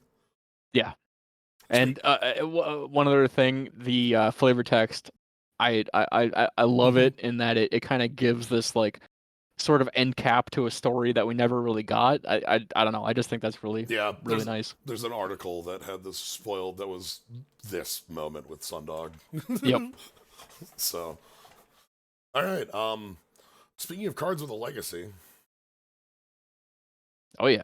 Here's Hostile Architecture, which is the legacy of this being hostile infrastructure. The first time, important, each turn the runner trashes any of your installed cards, including this, due to meat damage. Yep. So this is a card that defends and sets up a kind of a more asset heavy setup, and 2 meat damage is pretty damn punishing. It Yep. the first time is the kind of the make or break here. Hmm.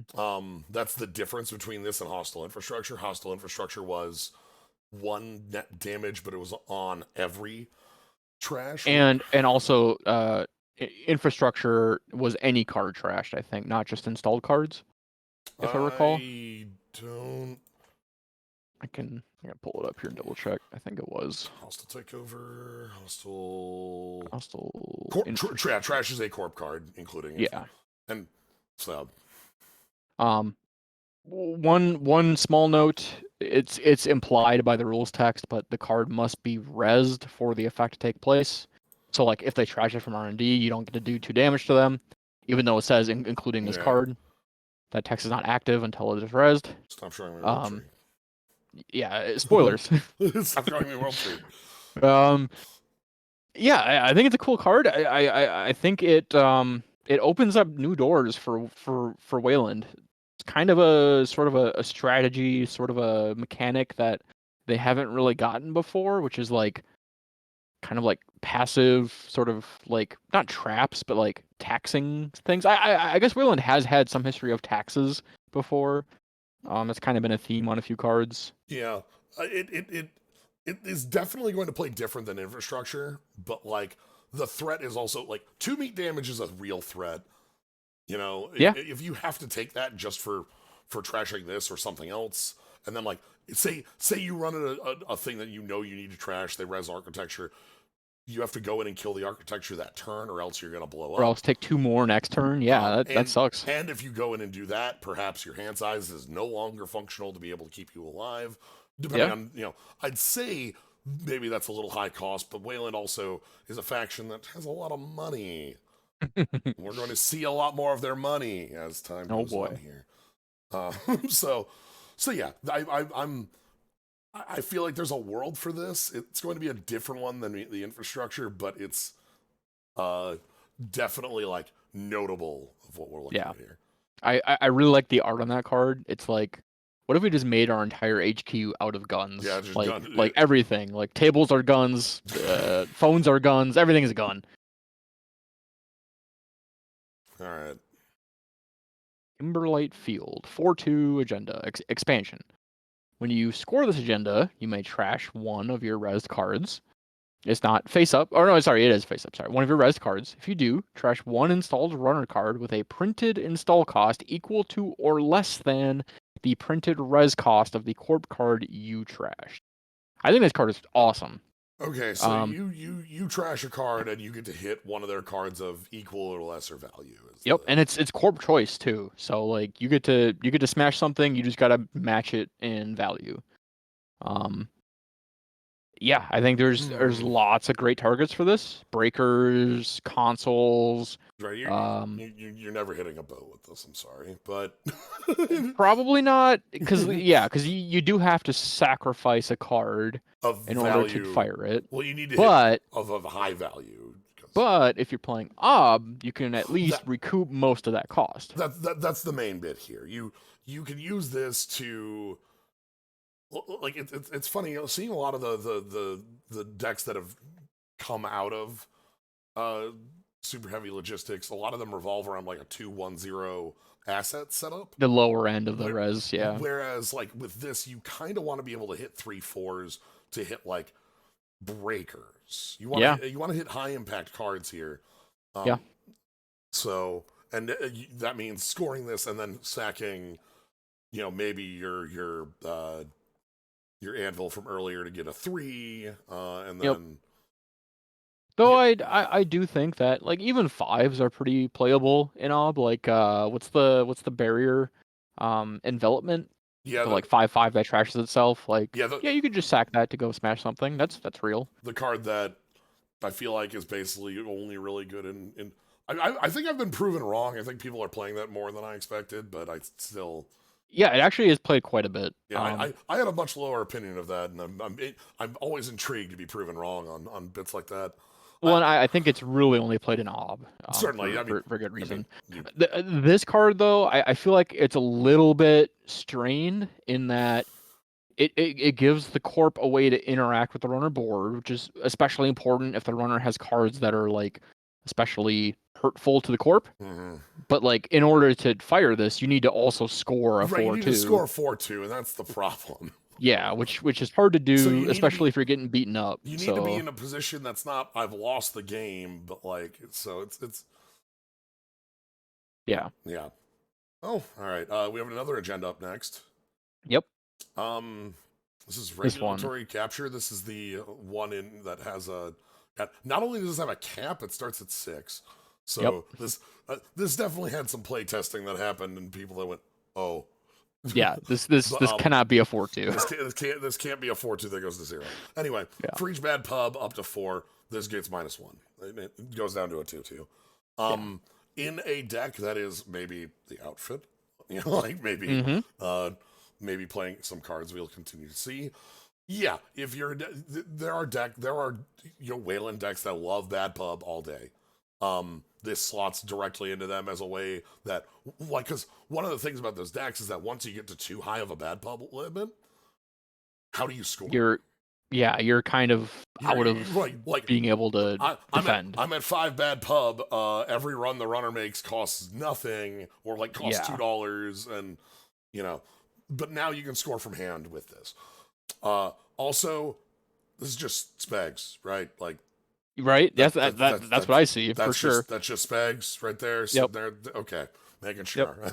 Like, but yeah. So again, like a lot of like the other agendas in this, you know if you're playing this card, because your identity says when you gain a bad pub, gain $3. Yeah, probably. Yeah. Like Yeah, in a way this is like kind of a solution in search of a question. Like no one's really like struggling trying to make their bad pub deck work. Like they're not going to be unhappy to have the free card do it. Clearly. Yeah. I mean, honestly, this opens up like an actual plan for decks that want bad pub. Like instead of getting to the point where you're just no longer able to defend any servers, you can now I'm just gonna score from hand. Like great. So yeah, I think this is a very real option for that deck. Speaking of that deck. Oh yeah. Super deep borehole. Illicit. Super deep. So 6 cost, 6 trash cost, 5 influence. Mm-hmm. When you res this asset, load 6 bad pub onto it. When it is empty, win the game. You win the game. When your turn begins, take 1 bad pub from this asset. Yeah. Again, you're probably only playing this in a deck that says gain $3 when I gain that bad pub. Making this like a it's like a drip econ at that point. It becomes a big drip econ that has the text, you need to kill this. Yeah. Deal with me or you lose. And as it unloads, this 6 trash cost gets cheaper by the existence of the bad pub. And assaulting the server becomes easier as well. So or at least you the runner gets bad pub to spend for those runs. Yeah, but you need to be running at it, and this you need to go touch it. So I mean, I think this is a cool card. I just don't ever see it actually firing. Like there's just so many options for the runner to deal with it. Pinhole threading is just you're done. You don't get to do this card. Thanks. I don't know. I think it's neat. I think someone's gonna try to make it work, but I don't think it can because when the runner does deal with it, now they could have a bunch of bad pub. Like right, and right now, you obviously have this as like a drip econ, which takes 2 turns to pay out, but you would need some reason to want all that bad pub, high regulatory capture.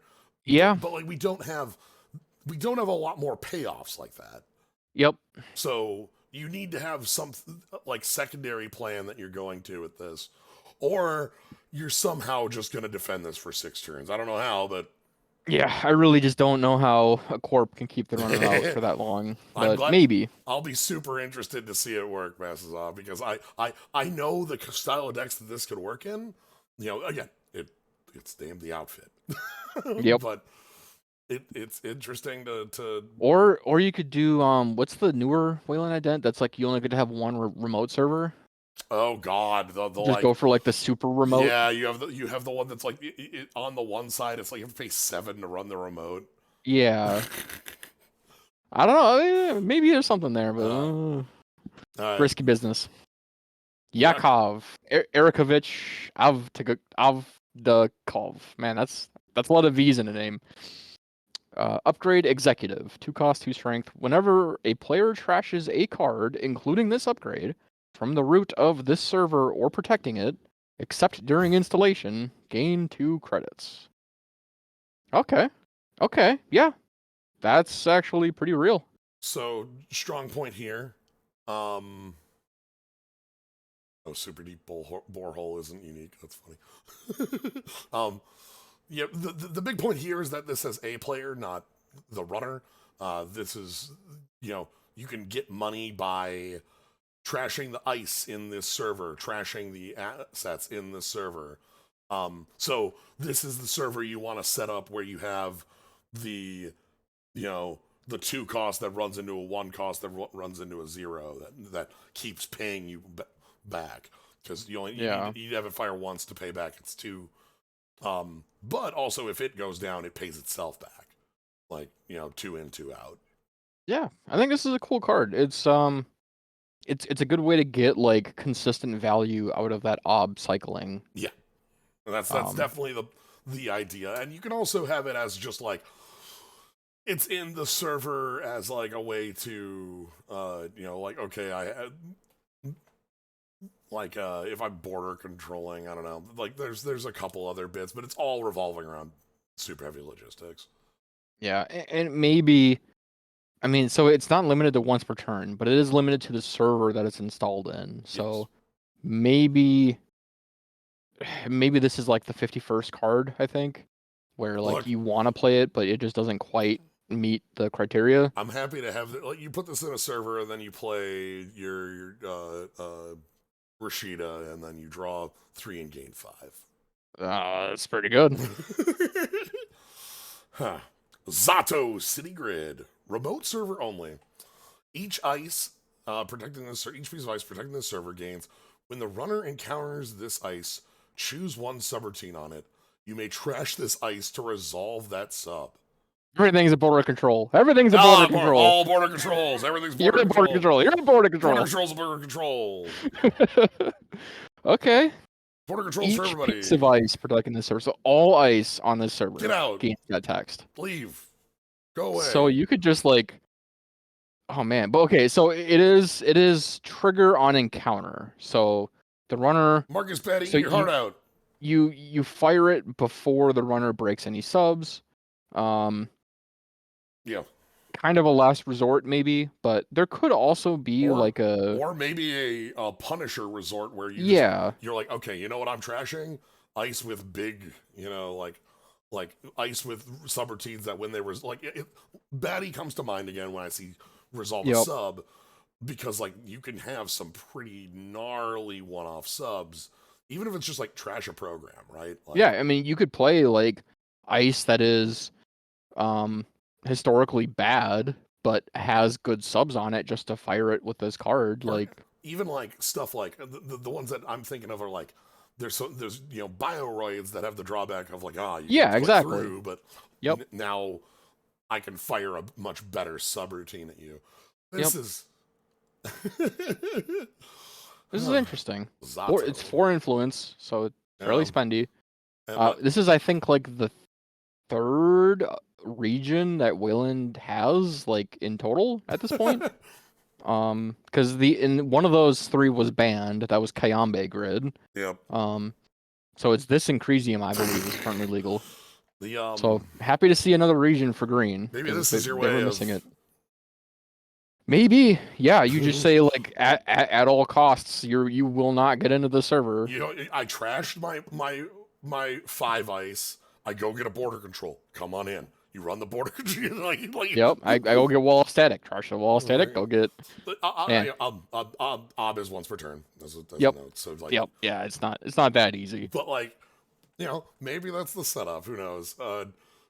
Like this is a really like one of the things about this that also stands out is just thinking about like if everything's a border control, then you have really like a really strong glacier ID. Like maybe not glacier because you're blowing up half your defenses, but like if you go install advance, I can keep you out. I mean, yeah, like if you have 4 ice with an end the run sub on a server and this upgrade, like in theory, the runner cannot get in there Yeah, in a turn. Ob makes that 3. And then like they also are going to have to run the outer ice first as they Yep. get in, which is going to be a tax. So Yeah, and you could definitely like stack it where you only sack the innermost ice. They have to run through the first few multiple times. Like, yeah, so this one's again. Anytime we see something that forces resolution of a subroutine, you kind of have to like yeah, give it an eye. And this does yep. have like because this has set up with our extant ID, which is looking at our game plan here in Wayland, we have a lot of cards that still play with super heavy logistics. We have a not scorched earth, and hostile architecture is kind of a outlier in that it's looking to It's play. runner trashing It's looking specifically. to play its own game. Yeah, But yeah, so we're looking at a lot and the bad pub stuff and the yeah.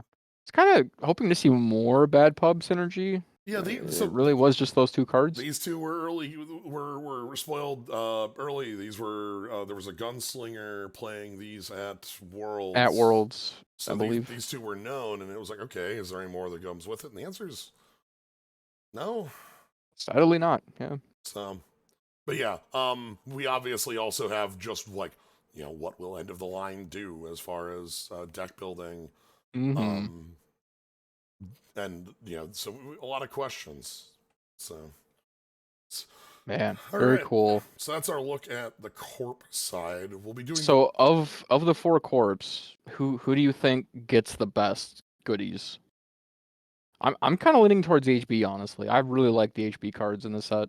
looking at like the Nightmare Archive Nightmare standing out. Archive, Mr. Hendrick, Hypoxia, like distributed tracing, all very I cool. feel like Tool is very cool. I feel like tracing is going to be a card we're not going to be seeing in HB.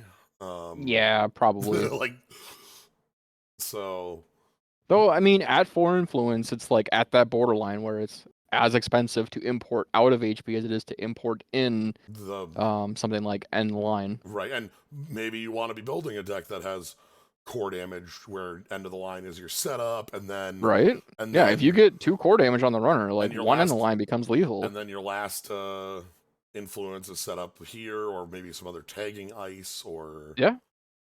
so yeah. I'm a fan of the of HB. I like I'm interested to see how well this core damage core works. I like the little okay, you get this goodie from when your agendas are stolen, but Jinteki is also just like all boy howdy, the dock here looks really strong, and I'm really interested to see what can be done with this ident. Yeah. Um,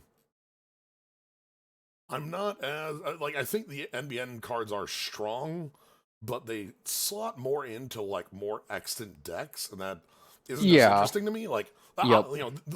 as we mentioned, this is kind of psychographics, things like that. There's really not much in here that references Pravdavost, There's their nothing ident in they printed in the previous cycle. yeah. There's no advanceable cards other than the agenda, Yeah. and then Wayland also has a you know a lot going on here. If you're a fan of super heavy logistics, you've got some more cards for you. Oh yeah. I know that my card I care most about is Ampere. I want to see what can be done with Ampere as you know unpredictable. Yeah. I look forward to seeing what you come up with because I'm sure it's gonna be wild. Yeah. So yeah, that is our corp side. We'll be doing the runner side next time that we have. Yep. You could say this is the end of the line for This our is corp Spoilers. Indeed, this is the end of the line. Uh, So, all right. So what that means on this end, as you might see from the title of the stream, I'm not done yet, even though it's a little late. I want to be doing a chaos draft tonight. So we're gonna shut down the Netrunner side of things, take a small break, and then start up a draft. So I don't know if do you plan on sticking around for?